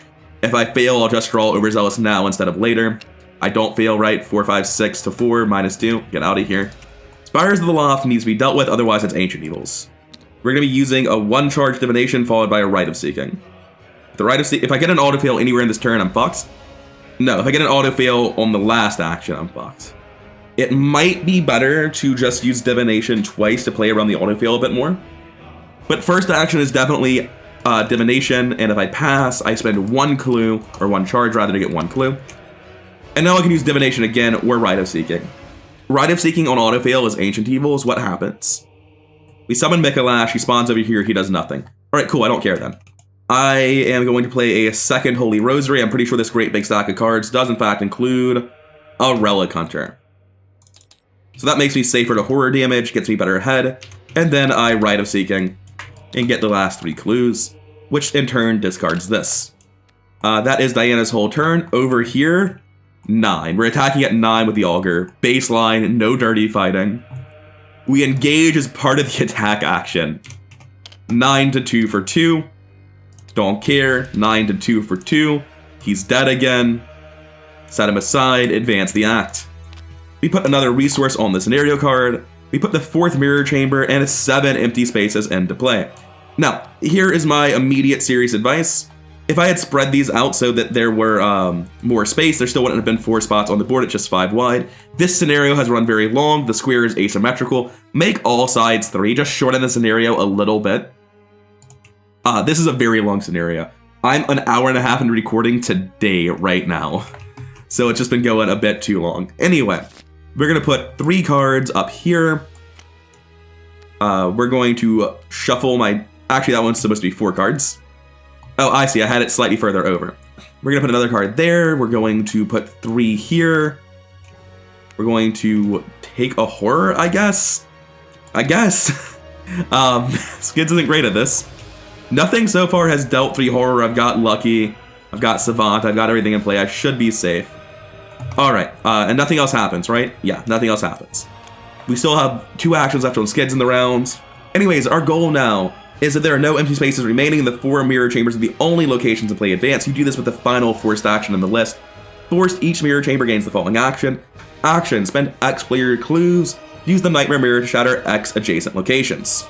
Now, I'm gonna make a note of this. I'm gonna play it the way it's written. This says that you can shatter a location, and it also very specifically says, where is it? Empty space is not a location. So I need to reveal all of these to shatter them, which is going to take us a hot second. I will be adding a note. I don't know if that's necessarily the intention, but it's definitely how it plays. I need 14 times 2 clues, so I need a total of 28 clues. We're at 10. A little bit behind on the clue front, huh? We can't leave our locations this turn because of Pale Blood Sky, so instead I'll just be getting clues here. My base is 5. I mean, that's just good enough. I don't need to be up 4. This isn't even a -4 this scenario. That's a -2. That's reveal another. That's a fail. But hey, I got a clue, and losing to -4 is perfectly acceptable. What's the effect for Cultist if I fail? He's dead. He can't patrol anywhere. And then in the enemy phase, before I can get punished for not gambling, I'm going to gamble. I'm going to well connected. Bet 3, draw, lose 3. Had to happen eventually. Anyway, upkeep. Got on the lamb again. Hand size is barely okay. 3 of 4 doom. Nope, I killed that card. 2 of 2 doom and evil cards. Oh hey, we have a hunter. I just forgot about this guy. Scourge Touched Hunter. Wait, this isn't a hunter. He has a spoils. Okay, I'm gonna make a note of this. Scourge Touched Hunter doesn't have victory 0. He should. Anyway, what's he do? Die like a chump? 2/6/6 Hunter alert. Scenario starting point. If it's not in play Shroud, he's gonna spawn over here. Damn it! Now Diana's gotta kill him, and she's good at finding clues. Anyway, he gets us Beast Embrace. He gets -X health, X of the current agenda number. Joke's on you. That's nothing. That's just 1 in this scenario. Let's go see what he gives us though. Beast Embrace says you do not have hand slots. Oh wait, this is a basically worse version of the Rougarou curse, right? -2 mental stats, +2 physical stats, be straight, +1 damage on all fight actions, 1 additional action each turn. There's just so many options for parallel skids. Like, yeah, I could get a weapon myself, but look at this campaign. I don't really need my numbers to be that high, and I like my hand slots. I like the Black Fan. Also, I want to be clear, you cannot get around this with Bandoliers. You do not have hand slots. Not you have 2 less hand slots. You don't hold things anymore. You're a monster. I think that cost is too severe to run this. I do like that this is basically the Rougarou. It makes a lot of sense that it is. But I won't be picking it, although I could see somebody, especially a Calvin, being happy with it. Oh, you know what? That's a better version of Rougarou. Rougarou sets your stats to like 2 and 5, doesn't it? That's just modifiers. That's much more fair. Yeah. Anyways, we're not going to be killing this guy just yet. I might, how many curses are in the bag? 0. I might finally use Ailing Laron Chalice, move to the location furthest from your current location, so it would just be symmetrically opposite up here. But it's not a location, so it would be this location. And then he's got to run this way after us. He's not going to catch us for a very long time, and Skids can deal with him later. Am I really about to put 10 curses in the bag and not actually feel bad about it? That feels so wrong. I'm very confident I forgot to test this. Let's do our 3-foot test. I would have promised I powered it. I don't want to spawn that dude. -3, we passed thanks to promise of power, so okay, we did that now. And we just have to go deal with this guy, unfortunately, I think. He's going to hit for 2 meat, and that's just like completely fine. Yeah, we move in, he engages, we swing, he doesn't die because of the nerf at wait. Agenda 1, 6 health, minus agenda number. He can die, and he very likely will die. Yeah, yeah. Okay. Anyway, I'm gonna get slapped. But first, Skids' turn. I'll gamble afterwards. I don't think there's anything I need. I don't have, like, a nimble to move faster. This is an easy clue. I'm gonna go for this again before I move. We just need a shitload of these. I'm gonna move up to the mirror room. These are also easy clues. I'm gonna go ahead and try to grab these at +3. Skull is good, -2 is good. Skull is currently also a -2, just so I'm clear about that. I haven't really been looking at the scenario reference card very much, but it's only got 2, we haven't done much with it. That's it for us. I may as well connected a gamble, and I'll make my money. We're back to where we were last gamble. Now, over here we get slapped for 2. I could negate it with this. I could use I've had worse. If I don't, I'm just scared of both types of damage, so I have to. I gain 2 resources, I draw a card, I gain another resource today, and a good to see you, Xavier. You're fixing the problem. I've got another I've had worse, so I'm not even scared anymore. 3 of 4 doom and evil cards. You're gonna have Swarming 3 this time. Joke's on you, you have Swarming 2, idiot. If I evade this guy, I'm just safe. I no longer take horror from cycling my deck because there's no deck to cycle, it's just all in play. That's so funny. Oh man, I've never seen this before. I've never seen an empty control area entirely. There's just nothing here. Sucks to be lead investigator, doesn't it? Okay, I'm gonna go first on Diana. Her turn makes a little bit more sense. I swing the Cyclopean Hammer at 1,000,000. We draw another one. He's dead. He should have victory. He doesn't, but he should have that. We play the new Rite of Seeking. Finally, it's been in my hand all game long. And then I Rite of Seeking, even though it's a little bit inefficient. No, I Divination instead. Yeah, I Divination instead. We're gonna be using 2 charges of this. You know, if we succeed, which we do. Very hard to fail with 2 rosaries and 5 cards in the basement, but, you know, always a possibility. Probably, really seriously should have considered playing Xavier immediately. But that would just be silly. Why not just wait till next turn and play Emergency Cash and Xavier and not draw an enemy? That happens a lot in this campaign, right? Not drawing enemies. I am going to be killing this guy, though. Not really a lot to think about. It's just swing, swing. That's a kill. Give me my cards back. That's also a kill. Get out. Move to the next location, put this back in my deck. It was Faustian Bargain. This location's going to be either... Oh, I like this. The Sumerian Descent, 5/1. When it enters play, move each non-elite enemy you play once towards this location. Don't like it. Or Victory 1. 5 is a high number, but we can get through it. Oh, right, yeah, I literally can't play this one. So I just have to pick the other one. Not a fan, not a fan. I'm actually gonna make a note that the jail should say that you can, like, move both amygdalas instead of drawing one, or maybe something like that. Because it's very easy to get into a position where it's like, I'm not gonna go over there and spend an action to get that victory location. So you just keep not getting to choose. Like, it's not a problem that I can't get the victory. The problem is that I can't make a choice because I keep getting the same non-valid card. So it was swing, swing, move. And this location, everyone moves once toward it, which means they're moving right. The March of the Amygdalas. I'll just well connect it at a bloody 1,000,000 and get the clue. I'll want this later. And that'll be my last action. I'll gamble. I'll just be Jenny this turn. Cool. We're done. No enemies do anything. Spoke too soon, I guess. Are we about to spawn Mikolash? We're about to spawn Mikolash. But first, we have Frenzy. Test 4 head. I'm not committing to that. Yeah, get out of here. I'm not reading the rest of it either. Peril Surge. Cool, we'll get another one. The first card gains Surge. The second card is a normal card, so it's not double Surge. It's just Surge into Surge. This can deal me 2 horror, which I can cancel. I feel good on Insight, man. I just put these 2 back in the display. Like, I don't care that I've gotten checks, notes, 1 recognition so far. I'm good on recognition. The Blood Drunk Hunter is 5/5. Hunter gets you the Threaded Cane. That's not the Threaded Cane. The Blood Drunk Hunters use, they use the heavy version of the Threaded Cane, the old school version. What was it called? It's the Beast Cutter. I understand why you said the Threaded Cane or the Threaded Whip, whichever you said. Beast Cutter is kind of a terrible name. Anyway, what's he do? When you fight, evade, or parlay against him, double the skill icons on any card committed to that test. Cool. I really like this as a design. I like it a lot. I like that he's just really hard to hit unless you outplay him, in which case he's a chump. That's a neat mechanic for any representation of a Souls game. And I think these enemies are really appropriate because they do hit like trucks unless you can outplay them, which is admittedly hard to do. Anyway, now it's time for the Mythos phase. The agenda advances. Mikolash comes back for this location. Resolve it once, right? Once. He's gonna go to the nearest vacant empty space. Just gonna move him this way. Diana's gonna move slower, so I guess that's better. I don't know. Anyways, now it's evil cards. Did I put the Doom back to 0? I did. Madness, it's gonna surge. There's no Doom. I test. Oh no. I pass. Anyway. Mensa's Puppet, spawn, adjacent location. Additional cost to enter.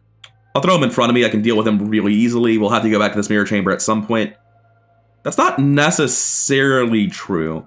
We can have Diana work her way up here and Skids work his way over here. Diana warps across the map and we just both like slam down clue after clue after clue and completely wipe out the map, which would be pretty cool. But I am going to assume we're throwing him in front of us and it's the best way to deal with it. We're probably going to be coming back to this mirror chamber at some point. Don't necessarily know that's true, but either way, he's just easy to deal with. Anyway, over here, a polite exchange. As I've said repeatedly with a polite exchange, This card is wildly overtuned. Take 2 damage, Surge, no test, is infinitely worse than what it's supposed to do normally. Like the booby prize, like, oh, the Mythos card will go ahead and do something, I guess, if it's not able to apply to the game the way I want it to. That version of the card is actually the harshest card in the entire series so far. It's crazy. And I think what I've been doing is I've just been playing as though it only had Surge. I'm going to keep doing that because that version of the card's crazy. This one will also Surge. This is Diana. She's making a head 4 test, probably passing. Cool. I don't need to know what happens if you fail because I didn't. Anyway, that also surged. That surged. Doing it again. Wait, -4, 5, 6, 7, 8, -4, 4 to 4. All right, again. Oh, it doesn't stop. Oh no. I take this option. Sorry, wrong thing. I have to actually find the token. I can't just pull it out and hope. I take one out because I can't do the alternative, and then I take 2 horror. And I've had worse. Because I like being alive. And then it surges again.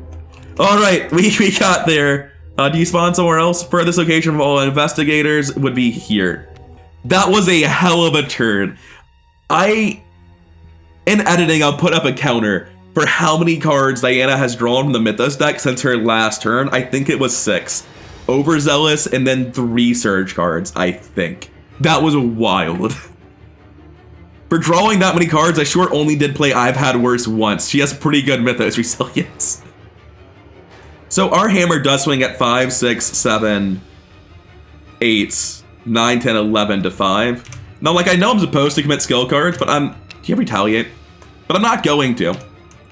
Don't do it to me again. Okay, good. He's dead. We additionally remove an insight, and let's go take a look at the Threaded Whip. Sorry, the Threaded Cane, don't know what's got an end to me. The Threaded Cane, spoils, 3 costs 1 hand, fight you get +1, and you may use foot instead of fist. If you succeed by 2 or more, exhaust it to draw a card, or to fight again at +3. If you succeed by 4 or more, you may do both. It doesn't deal bonus damage. And that's the end of me actually looking at the card. It's got really cool text. It's got really, really cool text. But it needs to like auto-evade the enemy or deal +1 damage or something for anyone to really consider it. Because if your hand slot just lets you fight with foot +1 and doesn't actually give you bonus damage, it's pretty sketchy. And succeeding by 2 or more to attack again is nice, but then you're doubling your chance of failure compared to anything that just dealt 2 damage because of auto fails. It is a really cool card, and I don't necessarily think it needs a buff, but from my perspective as a min-maxer, I would never even seriously consider this card. It's the coolest card I don't want to run. It's right up there with Garrote Wire, man. It's just worse than its alternatives, but it's still absolutely sick, and I love the card. I just wish that it was more competitively viable compared to the other cards. And then last action, I walk up, Skids gets back his Saw Cleaver, not that he needs it, and we're going to see. Branching Corridors is always fine, Yale isn't a big deal. It's going to go back, though. We're going to take the Branching Corridor. That's Diana's last action over here on Skids. Double action move forward. He gets High Roller back again. We see Lair of the Brain, which is just scary as hell, but gives you a lot of clues. And College of Mensis. College of Mensis is victory, and it has less clues, meaning Skids is much better at dealing with it. I do want to use Lair of the Brain at some point, but I can't really do it now. I'm going to take this, which unfortunately does mean it's going to shuffle this location back in. So we'll Lair the Brain. Did I just put in 2 copies of Lair the Brain? Cool. And we put our card back down immediately. But hey, it happens. So that was a double move because of the puppet. I engage and swing at 9 against the puppet. He's dead. Get out. What's X? The number of empty spaces in play. Cool. I'm going to go flip this again. High Roller's back again. Oh, it never ends. This location is a trip and a half. This one, again, Lair of the Brain, I'm still not ready for you. It's way better on Diana, sorry. The March of the Amygdalas continues. Okay, that's it for us. Hunter phase, this guy will move. That's it, upkeep. 1 of 4 Doom and Evil cards. Pale Blood Sky, I would like to be allowed to move. It's not a problem on either character though, right? Like they both Divination for 1, just investigate with Well Connected. The move option's not even a problem. So just take it 3 to 3 and fail. It like doesn't 4 to 3. I fail. But we do trigger an insight. We get a recognition. And then over here on Diana, we get, oh Christ, it's this card. Okay, this doesn't suck nearly so bad if he's out of play. The out of play version is fine. So he just comes into play next door, not a big deal. Where'd I put him? He's just hanging out, it's fine. Oh wait, was he already in play? I just forgot to move him last turn. That's what happened. He was already in play and I forgot to move him. I just completely forgot. So 2 locations away pushes him all the way into the mirror room. And that'll be it for us. That doesn't surge or anything, right? It's just, yes, good. Okay, Diana, 1,000,000 to 2. Cool, use the last charge of divination. Get this clue, move to the next room, Skids gets back emergency cash. This next room is going to be the jail or the lift. I can't summon the jail, so that narrows down my options a little bit. And then I have no option but to continue moving forward. That's not true at all. I just played Brother Xavier like a sensible person. My head score is currently 1, 2, 3, 4, 9. What would I do if my head score was only 7 like all the other mystics, man? I would just be screwed. Anyway, Skids, 1,000,000. I get the clue, and I move. I ready well connected, use it again, test at 1,000,000. Don't care what the shroud number is, I don't care what X says. It's definitely not like the 12 it needs to be to stop me. Now we can think about our actual plays. I could be using the cigarette case. Like, this is a really weird thing that's been happening where I just don't care about drawing cards because my deck is in play and the cards I need are in my hand and I have infinite money. But, like, maybe I should have cared. Last action, I play High Roller. And then in the enemy phase, this guy's going to hunt. He's going to patrol, I guess, towards Skids. Towards Diana gives me more control, I think. Because we're going to flip that space and they can just walk away from us towards this 6 shroud down here. I think that's the best. Anyway, during the enemy phase, what I was thinking about a second ago, I want to gamble, tap those, tap High Roller, spend the 3, tap Watch This, or use Watch This, commit 3. So we're currently 9 invested, we're max investment. We're not going to autofill this. We're not going to manage to make our money complicated. It's going to be fine. We're currently at 1, 2, 3, 4, 5, plus base 3, 8 to 3. Beat everything in the bag. Oh no. We're good. It's fine. Make my 9 back to 32, and then make 6 more to 38. Gambling giving insight into the true nature of the world is one of the funniest weird interactions in this campaign, but hey, it's fine. There's always weird stuff like that happening, like Wendy in any campaign, for instance. Already did Mikolash, 2 of 4 Doom. Peril, Majestic Prayers. I don't think I've seen this yet. If he's in play, he attacks everyone in order. Otherwise, remove 1 scenario resource from the scenario card. As far as I can tell, the resource tokens are strictly negative. They're just the skull. So that's a good thing. What's the other option? Ancient Evils. Neat. Yeah, I pick Ancient Evils. It's not even close. Like, I'm not hitting everyone for 2 horror. We're kind of sketched out because we don't take any damage, so I can't heal. And we only just got Brother Xavier here. Like, I'm fine on this side now. But I can't take damage, so my trench coat's not healing me. Anyway. Fuck me. Ancient Evils. The agenda advances. Mikolash triggers his patrol twice, I believe, right? He steps into Diana, then he realizes that he wants to be back in the empty space. Because he wouldn't go up, he can't go up. So he just hits her for 2. And I'll put all of that on Brother Xavier. Honestly, for 2 Mythos cards, that's pretty soft. Oh, I do have to shuffle the furthest empty non-mirror chamber location from Mikolash and play into the Nightmare deck, as well as each empty location that Mikolash Severny passed through while resolving his patrol keyword. He didn't pass through any empty locations, so we're good. And again, the goal is to remove all the empty space, so I assume that doesn't include empty space, even though the wording is a little bit like back and forth, sometimes saying location, sometimes space, but I think it does mean empty location. So the exact opposite side is here. This is very much not empty. This location is empty. So branching corridors goes back in. I cloned you, whatever you are, which is incorrect. All right, we're good. It's our turns. This has been discarded. That was from last turn. We're just going to try to get 2 clues here with well connected. That's going to cost us 2 on the second attempt. They're both at infinity, just don't auto-fail me. Cool, we get 2 clues here. And then I think I'm just moving twice to try to get to this corner and start breaking things so the map is smaller and we can get shit done faster. Like, we'll get this on our way back. Oh wait, I can just spend money. Yeah, I'm going to spend money with Streetwise. That's just better. The Shroud is only 3, so I'm currently at base 3, 4, 5. I can spend 3 to get up to 7 to 3. No, I can spend 2 to get up to 7 to 3, right? Streetwise is a really good rate. That's why it's costing 6 experience. Yes. So my 5 goes to 8, actually. 8 to 3. That's just good enough. Cool, cool, cool. Get the last clue. Walk into the next empty space. Our options are whatever those do happen to be. Let's shuffle this back in first. We got the brain again. I don't want to end my turn at the brain, so I'm not picking it. Branching Corridors is back. Good to see you, buddy. And Lair of the Brain goes back in. That's it for Skids. For Diana, what am I doing? I can kill Mikolash. I'm not really sure why I would. Okay, so we're going to get into this unavoidably now. I don't know what happens when you shatter a location with attachments on it, so let's make sure I'm not just forgetting this time, because I might well be.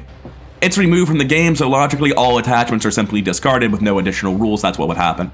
So if I shatter a location with an Amygdala or a Winter Lantern, that card is just gone, which is perfectly fine by me. One way or another, it starts with moving up. We get a card back, not high roller this time. We're going to see what our new location is. We got Yale, and we got a new one, I think. Featured exhibit. Victory 1. If you end your turn here until the end of the round, he loses a loop and gains +1 damage. It does have victory, though, and I want to get that victory. So I am going to pick this, even though it's immediately a problem for me. I can just, like, walk away and play another divination. We still don't quite have our 23 clues. Rite of Seeking is enough to get there on its own, but it's going to be awkward anyway, so, I can't play divination yet. What if I just, like, played Rite of Seeking, didn't pull a symbol, and then walked away? That would be pretty good, right? I'm not going to leave. I'm not going to do that. I walk away and I eat this eye. That seems like a perfectly reasonable thing to do. Which one is this? This is the Pale Cord. Get out. I record that Diana ate the Pale Cord, right? Yep. So I walk away and I do that, instead of, like, playing the game. And the Mirror Chamber is, you know, the same as the other Mirror Chambers. That's it for us. Enemy phase. They hunt. They patrol down towards the highest shroud. Wait, nearest empty space. The phrasing is nearest vacant empty space. Aren't all empty spaces by definition vacant? I think vacant might be an unnecessary word there. Anyway, that's it for the hunters. Upkeep. And we're looking at a mob enforcer finally showing up. 1 of 4 Doom should probably flip that agenda back over, and evil cards. Welcome aboard, Amygdala Buddy. Is there any additional effect that you have? Oh, it's the one that's furthest from, look, they're, like, basically the same, okay? Like, this one's closer to Skid. I don't want to do the exact counts, and I'm not going to. They're basically the same. And there's a Snatcher in the wrong bloody neighborhood. Swing at 1,000,000 and move Rite of Seeking, easiest turn in my life. He's dead, and Rite of Seeking passes. Do I know what the numbers were? No, but I know what my numbers were. Admittedly, they weren't 4 clues, so I do need to calm down a little bit. And that's Diana's turn. Now, over here, I need to get rid of this mob enforcer. Before my turn, I'll gamble. Well connected. Cool. Go up to 39. Like, I know I can just beat this guy to death with the stupid auger, but I can also just pay him. Like, it literally costs me nothing. Money has relative value. I'm going to investigate 5 to 2. I'm not going to risk it. I spend 2 resources on Streetwise. 8 to 2. That's another token, actually. We're good. I take the clue. I walk to the next location. That's not the location, buddy. You're trying, brain. You're trying. We're going to see the Clockwork Bridge and the jail again. We're not picking the jail, so let's figure out what the other one does. Spend 3 resources, shuffle, connecting location. Oh, this was Branching Corridors. Let's see what a non-jail card is. The Lamplit Balcony. Of course, when it's put into play, everyone discard a card. And reaction, when you enter here, you may choose to draw cards. Oh, that one's cool. It doesn't actually matter, though. Won't be picking it. I think I saw that both times, and I realized I went from a Branching Corridor. Anyway, spend 3 resources, shuffle connecting location back into the Nightmare of Mensis deck and replace it with the top card of your deck as empty space. Is there a way to soft lock yourself here by breaking locations with clues or getting low value locations? It seems very likely that there is, right? Like, it doesn't seem hard to imagine at all that you get, like, a lot of 0-1s, you don't pick the, like, Victory 3 location, or the Victory location that had the 6 clues, the 3 players clues. It seems like there's a lot of locations with clues where you might end up not picking them because you're not getting the full deck when you play this. And then the ability to destroy clues with Shattered can soft lock you. I kept saying soft lock, but that's just a hard lock. That's just straight up hard locked. Anyway, we have 1 action left. I think we're going to hang out with Mikolash. He's not going to hit us this turn. And we get to Shatter in, right? I need to see how many clues we each have. There's no way that's 19. Yeah, something freaked out for a second there. Okay, so I can Shatter. Stop that. I'm at 16 here. I can shatter 8 times on Diana, 5 times on Skids. Now, I think that even though it says X players and X adjacent, that's really only 1 or 2. You're never going to have more than that adjacent. As Skids, I'm going to walk in here because we need to like not be in these locations so we can shatter them, I think. I think I might have forgot to hunt with this last turn. I don't know if I did. I'm just going to move it closer. That could actually benefit me. I'm going to trust past Nick to have done it right. Anyway, we're done. Upkeep phase, but first they patrol. Fastest way to... Where is it? 6 Shroud. It's on the right side, so he would go right. This guy hunts in. Over here on Diana, we're over hand size. No, we're not. That's a lie. That's fake news. 2 of 4 and evil cards. We're about to start ending this. Shroud. We're at 2 dooms, so that's swarming 2. Over here, I don't read cards that say test head. I just take the test, and if I fail with auto-fail specifically, then I'll read them afterwards. Cool. So now that we've done that, where are we at? Did I investigate with divination and not get the clue? Like, that was part of why I'm down here. No, I did that earlier. I just don't have access to this clue. Okay. I spend 3 resources. I play divination. I investigate at 1,000,000. I spend 1 charge to get the clue. And then I move up. Oh, wait. I ended my turn here. He was with Skids. I didn't think about that. I was like, he's not at my location, and he's not coming towards me, so it doesn't matter. But that's not what it says. He just loses aloof. I mean, the only way to play around that is to move back instead of to where I went. Like, I would have to have done that. Patrol still brings him this way. I just have to walk the other direction. Skids doesn't have soak or a way of avoiding the damage. On the lamb is non-elite only. So yeah, I just have to do that and waste actions on Skids. I just forgot about this rule. This is not retroactive play. This is like how decisions would have had to have been made, realizing the mistake. Wait, what happens when you shatter location of the people on them? Mikolash is on it. Okay, so I have to kill Mikolash to get him out of the way now. Okay, so now I understand why you would kill Mikolash more. He's preventing me from doing this. And so is the amygdala, actually. And also, I can't move. I've got guys. All right, so a lot of stuff is happening. I really like this. I like the you have to clear out all the dudes problem that starts to happen here.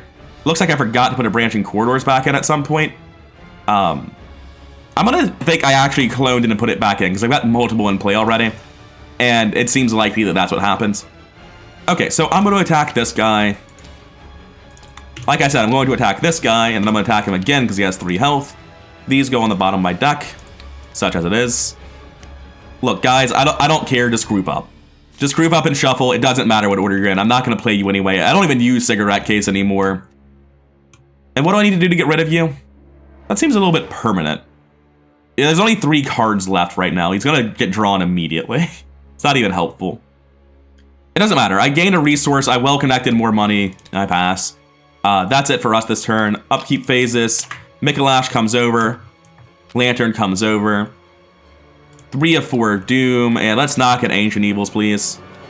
I need to get a Winter Lantern at my location. Yeah. I can get this card Surge or spawn it with me. Cool. Over here. Oh, wait. That's the wrong character. That's the wrong character. It is at this location.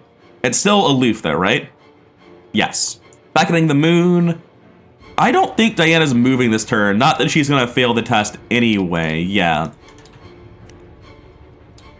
Anyway, that's still another insight. Skids. I feel like you were supposed to have less to do this round than this. First, I lower our recognition and I shuffle in Amygdala. That has to happen. 20 cord. So if my understanding of the rules are correct, and they seem to be making the situation more interesting, so I think they are, that also means that you can hardlock the scenario because you can't kill the amygdala as well. Like you can have 0 recognition and not be able to get rid of amygdalas.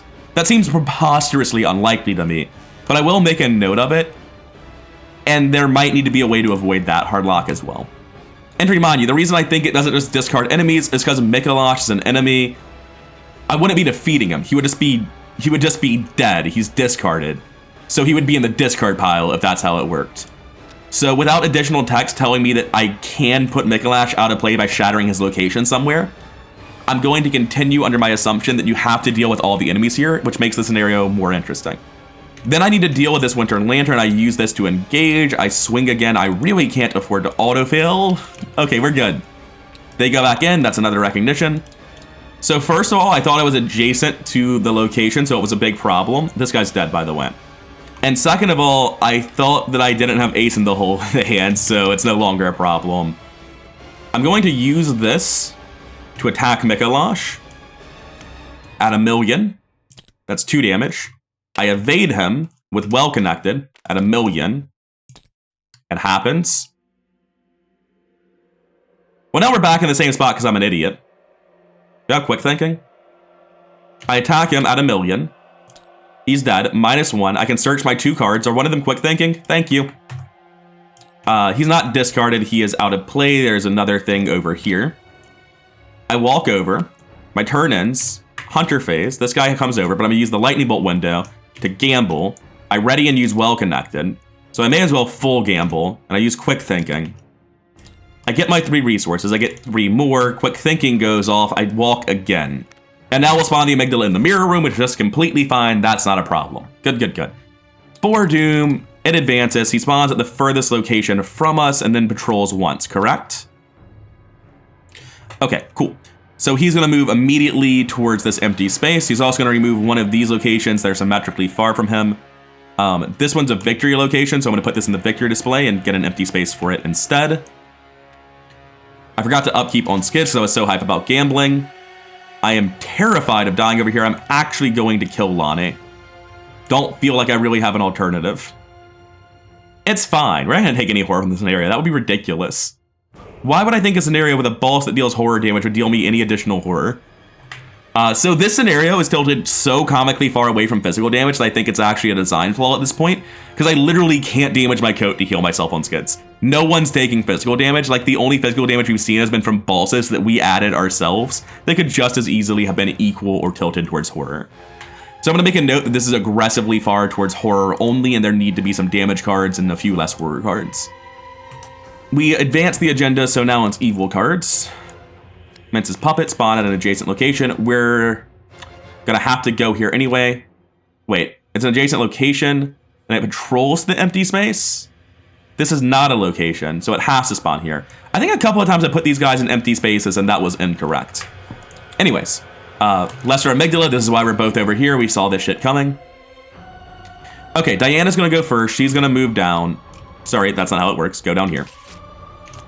We get 2 locations. Depths of the Loft or the Brain Chamber. We can soak horror for days, can't we? Okay, we can soak horror for like a hot second. Not for days, but we can. Depths of the Loft can go back in. And we're going to use Divination and then Rite of Seeking. 1,000,000, 3 charges on Divination, 1,000,000. Oh no, we're good. Okay, so Divination loses 3 charges, Rite of Seeking loses 1. We get all 6 clues. I can do this. I've gotten off the struggle bus. We're good. And then Diana ends her turn here and takes 2 horror, unfortunately. But that's what rosaries are for, and I'm looking like I might want to play a Hallowed Mirror soon because this scenario does go on forever. I'm 2 hours, 10 minutes in at this point. And this is the second day of recording. There's like a 30-minute video before this part. This is so long. Anyways, on Skids, we walk over. It costs us 2 actions. We maul him with the Augur. Oh, we drew an Enforcer. Shit. Wait a second. Hold up. I pay this guy $4 to fuck off. That's always step 1. Now, if I walk over, it costs me 2 actions, and then I can't deal with the Witcher and Lantern or move, so I have to wait for this guy to come to me. This is deeply frustrating. Like, even the fact that I have 4 cards in my deck, and I know one of them is Ace in the Hole, doesn't, alleviate my sadness.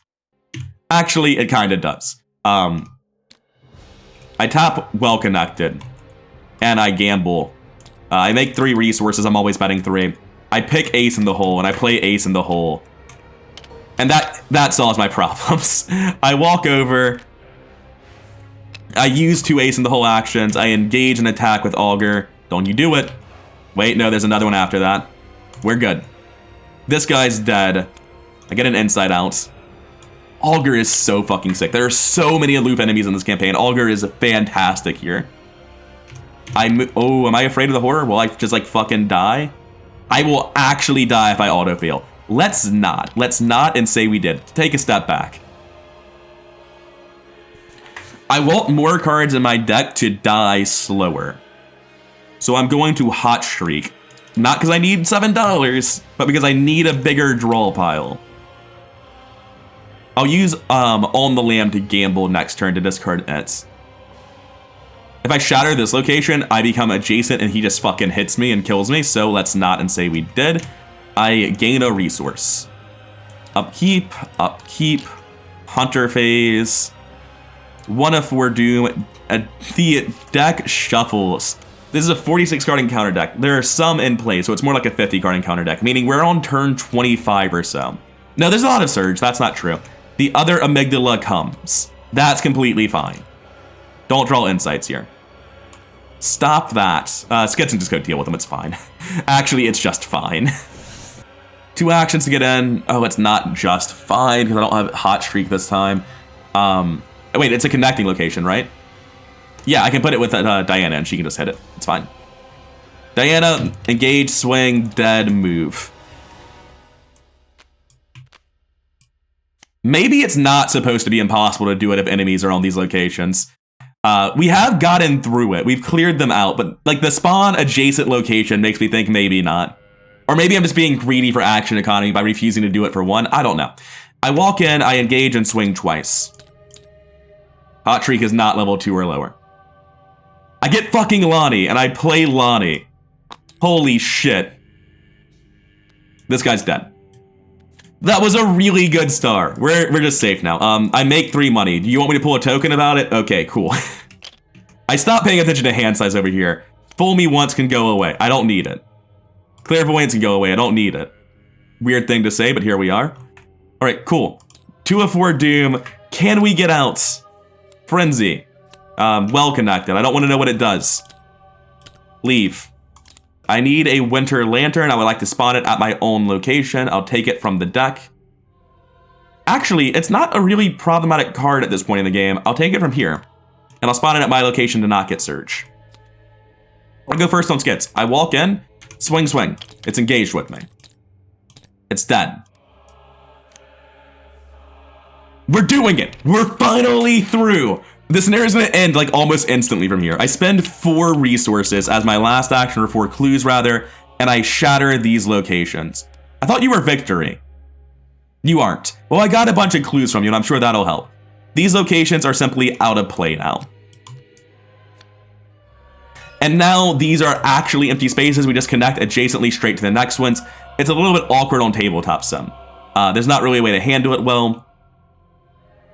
I'm just gonna do this. It doesn't really fix it, but I do it again on Diana, twice. So I'm gonna spend 2 actions and 1, 2, 3, 4, 5, 6, 7, 8 clues.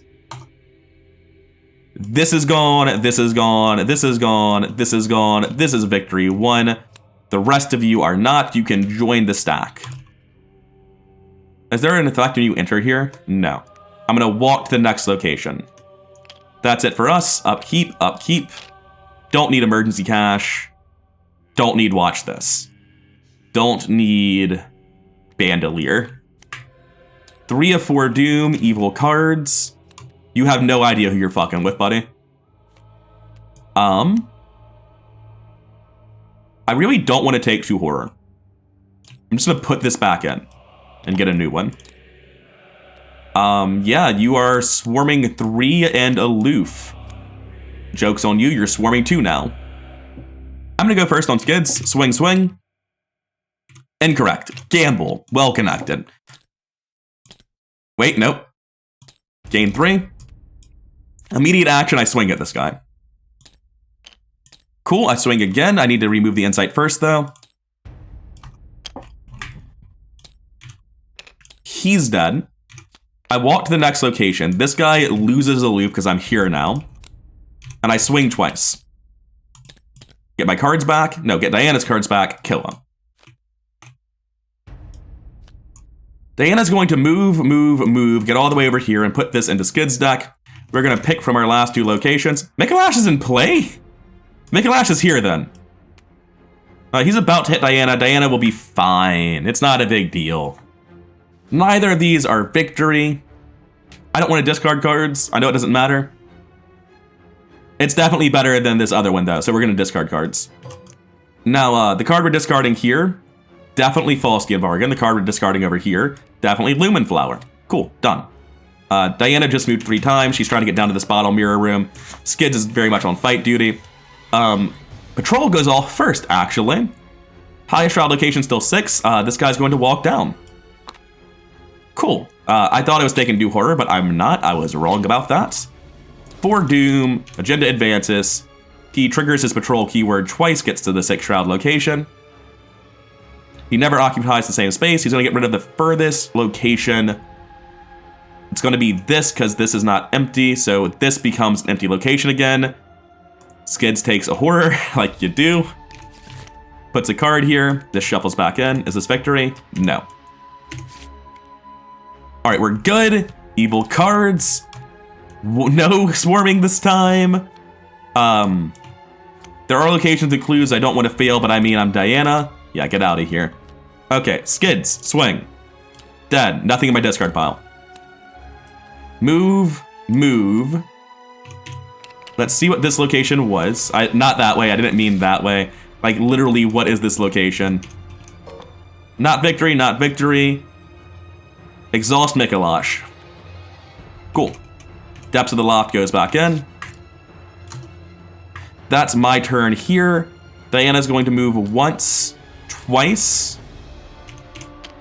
Do I need to kill Mikolash? I guess. I guess I do.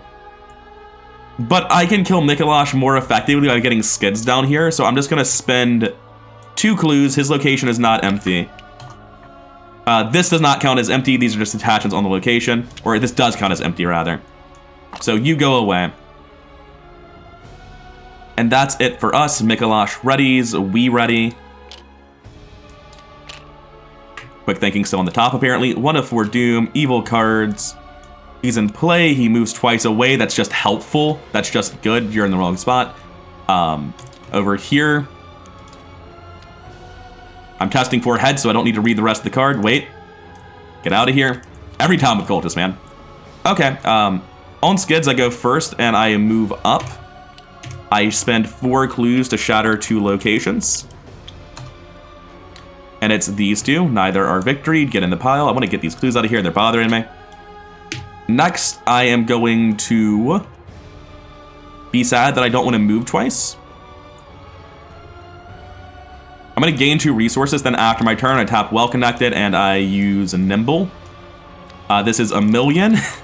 My money just gets out of control. Sure, 61 resources. I get to move 3 times. I move twice. Then on Diana, I am going to spend 4 clues. This location is gone. The -1's going to go back in the bag. This isn't victory. It's gone too. I spend 2 clues. This location is gone. All right, we're almost through it. Like I said, once we finally get started on the last objective, we can burn through it. We had to kill all those enemies that have been wandering around the map, move the amygdalas. It just took a little bit of getting there. Okay, last action. He's here. He's going to walk to this location. He's not advancing the agenda. Skids is going to, like, move, kill him, right? I mean, that's the plan, but in case it fails... Yeah, we're going to move over... No, Skids is going to do this over the course of the next couple of turns, not this turn. He's got a quick thinking to help out. I'm just going to gain a resource last action. He moves, upkeep. Take a horror. I'll put it on a rosary. Don't want this, don't want that. Stand together is like really bad economy when your partner literally doesn't need the money. 2 of 4 Doom, evil cards. Let me out, let me leave. I don't want this anymore. Test 4 head, doesn't do anything, still surges. I can't fight or investigate, that's fine by me. Over here, gambling on Skids, 1,000,000, 4-3 with quick thinking. Sure, watch this too. Oh no. Oh no. We're good. I gained 6 because of watch this. I probably clicked up too many times there, but I'm really beyond caring. The scenario is so over.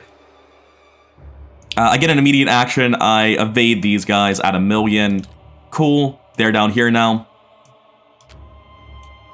I walk twice during my turn. Engaging Mikolash could be spooky. Ending my turn here could be spooky.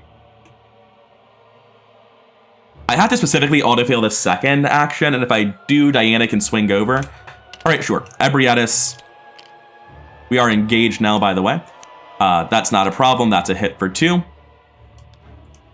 And then the second action, it's better to just evade. Well, it doesn't matter, right? If the first action auto-fails, he hits me. If it doesn't, he's not killing me. So I just do this with the attack. Yeah, he's dead. Cool. He is out of play. Put another Doom up here. Over here, I'm going to spend 2 resources to break an adjacent location. You are not victory. Welcome to the pile. And we can't finish this round. We have Skids on that location. I gain money. I play Hallowed Mirror. And I use it on myself to heal horror, because it's the only conceivable way that I could lose. Oh, yeah, let's find some ways to lose. Fuck yeah, let's go. All right.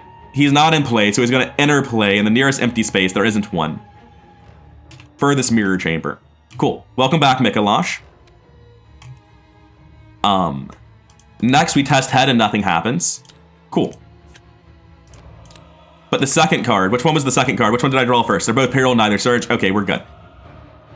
Cool. Hunter phase, he patrols over. This guy readies, but he's aloof for Diana. 3 of 4 Doom. We can't really afford Ancient Evils now because he'll hit Skids. More to fight. Jesus fucking Christ. I can't get this location to be empty. Okay, no, we can win this turn guaranteed. I fight as Skids. I engage as part of the action. He's probably just dead though. Discard him. I fight as Skids. I engage as part of the action. He's probably just taking 2. Cool. I can take a physical damage, no problem. I attack Mikolash one last time. He's dead again. Another resource on this. I walk out. He scratches my coat. Lonnie does her job and fixes it. 70 resources, huh? Diana spends 2 clues and destroys the last location. Okay, we need clearer rules. This scenario needs less locations. Instead of 4 and 3, make it 3 and 3. Like, that's not gonna hurt the scenario. This was so long. This went on forever. I suspect that there's going to be a rules clarification where you're able to shatter enemy locations, or locations with enemies rather, because this scenario just goes on so long. Like, this is in 2-player. In 4-player, it would last approximately twice as long. It'd be like a 4-hour session. Like, I honestly think if people play this blind with 4 players in its current iteration, they might be playing for 5 hours if they're playing at a 4-player table. This took forever. Admittedly, some amount of it is static, right? Like, you just have to go through the locations, but you still have to get the player scaling clues. The static action cost of moving around, and I don't know. I could see this easily taking 4 or 5 hours with a full group. This took forever. I think if you could shatter enemy locations or locations with enemies, that slows it down a lot. I think it should be a symmetrical map, then it actually fits and TTSM along its proper spots. And in addition, it just makes an already very long scenario shorter. My overwhelming impression is just that it's so long, I don't really notice the other things about the scenario. Like, I don't think it's a bad scenario, but it's way too long, it's way too tilted towards horror. The fact that it literally just goes until you win is not a good thing. I think it's fine, but the scenario should be a lot faster. I'd rather see this be fast and dangerous, like just 2 on each side, and the scenario is scarier, than just sit down for a long-ass scenario. I'd rather have it feel like a race than a marathon. But overwhelmingly, my feedback is there are a lot of things where this is clearly alpha testing and the rules need to be clarified. There are some things where you can clarify the rules to make the scenario a lot faster than how I played it, and there are some things where I think the scenario can just be made shorter. Make the map symmetrical and fit in tabletop sim. That's a great way to start. Removing 2 locations is just going to make it easier. And it's easier in the way that it's not as long anymore. I've been going for 2.5 hours. I thought it'd be done an hour ago at the latest.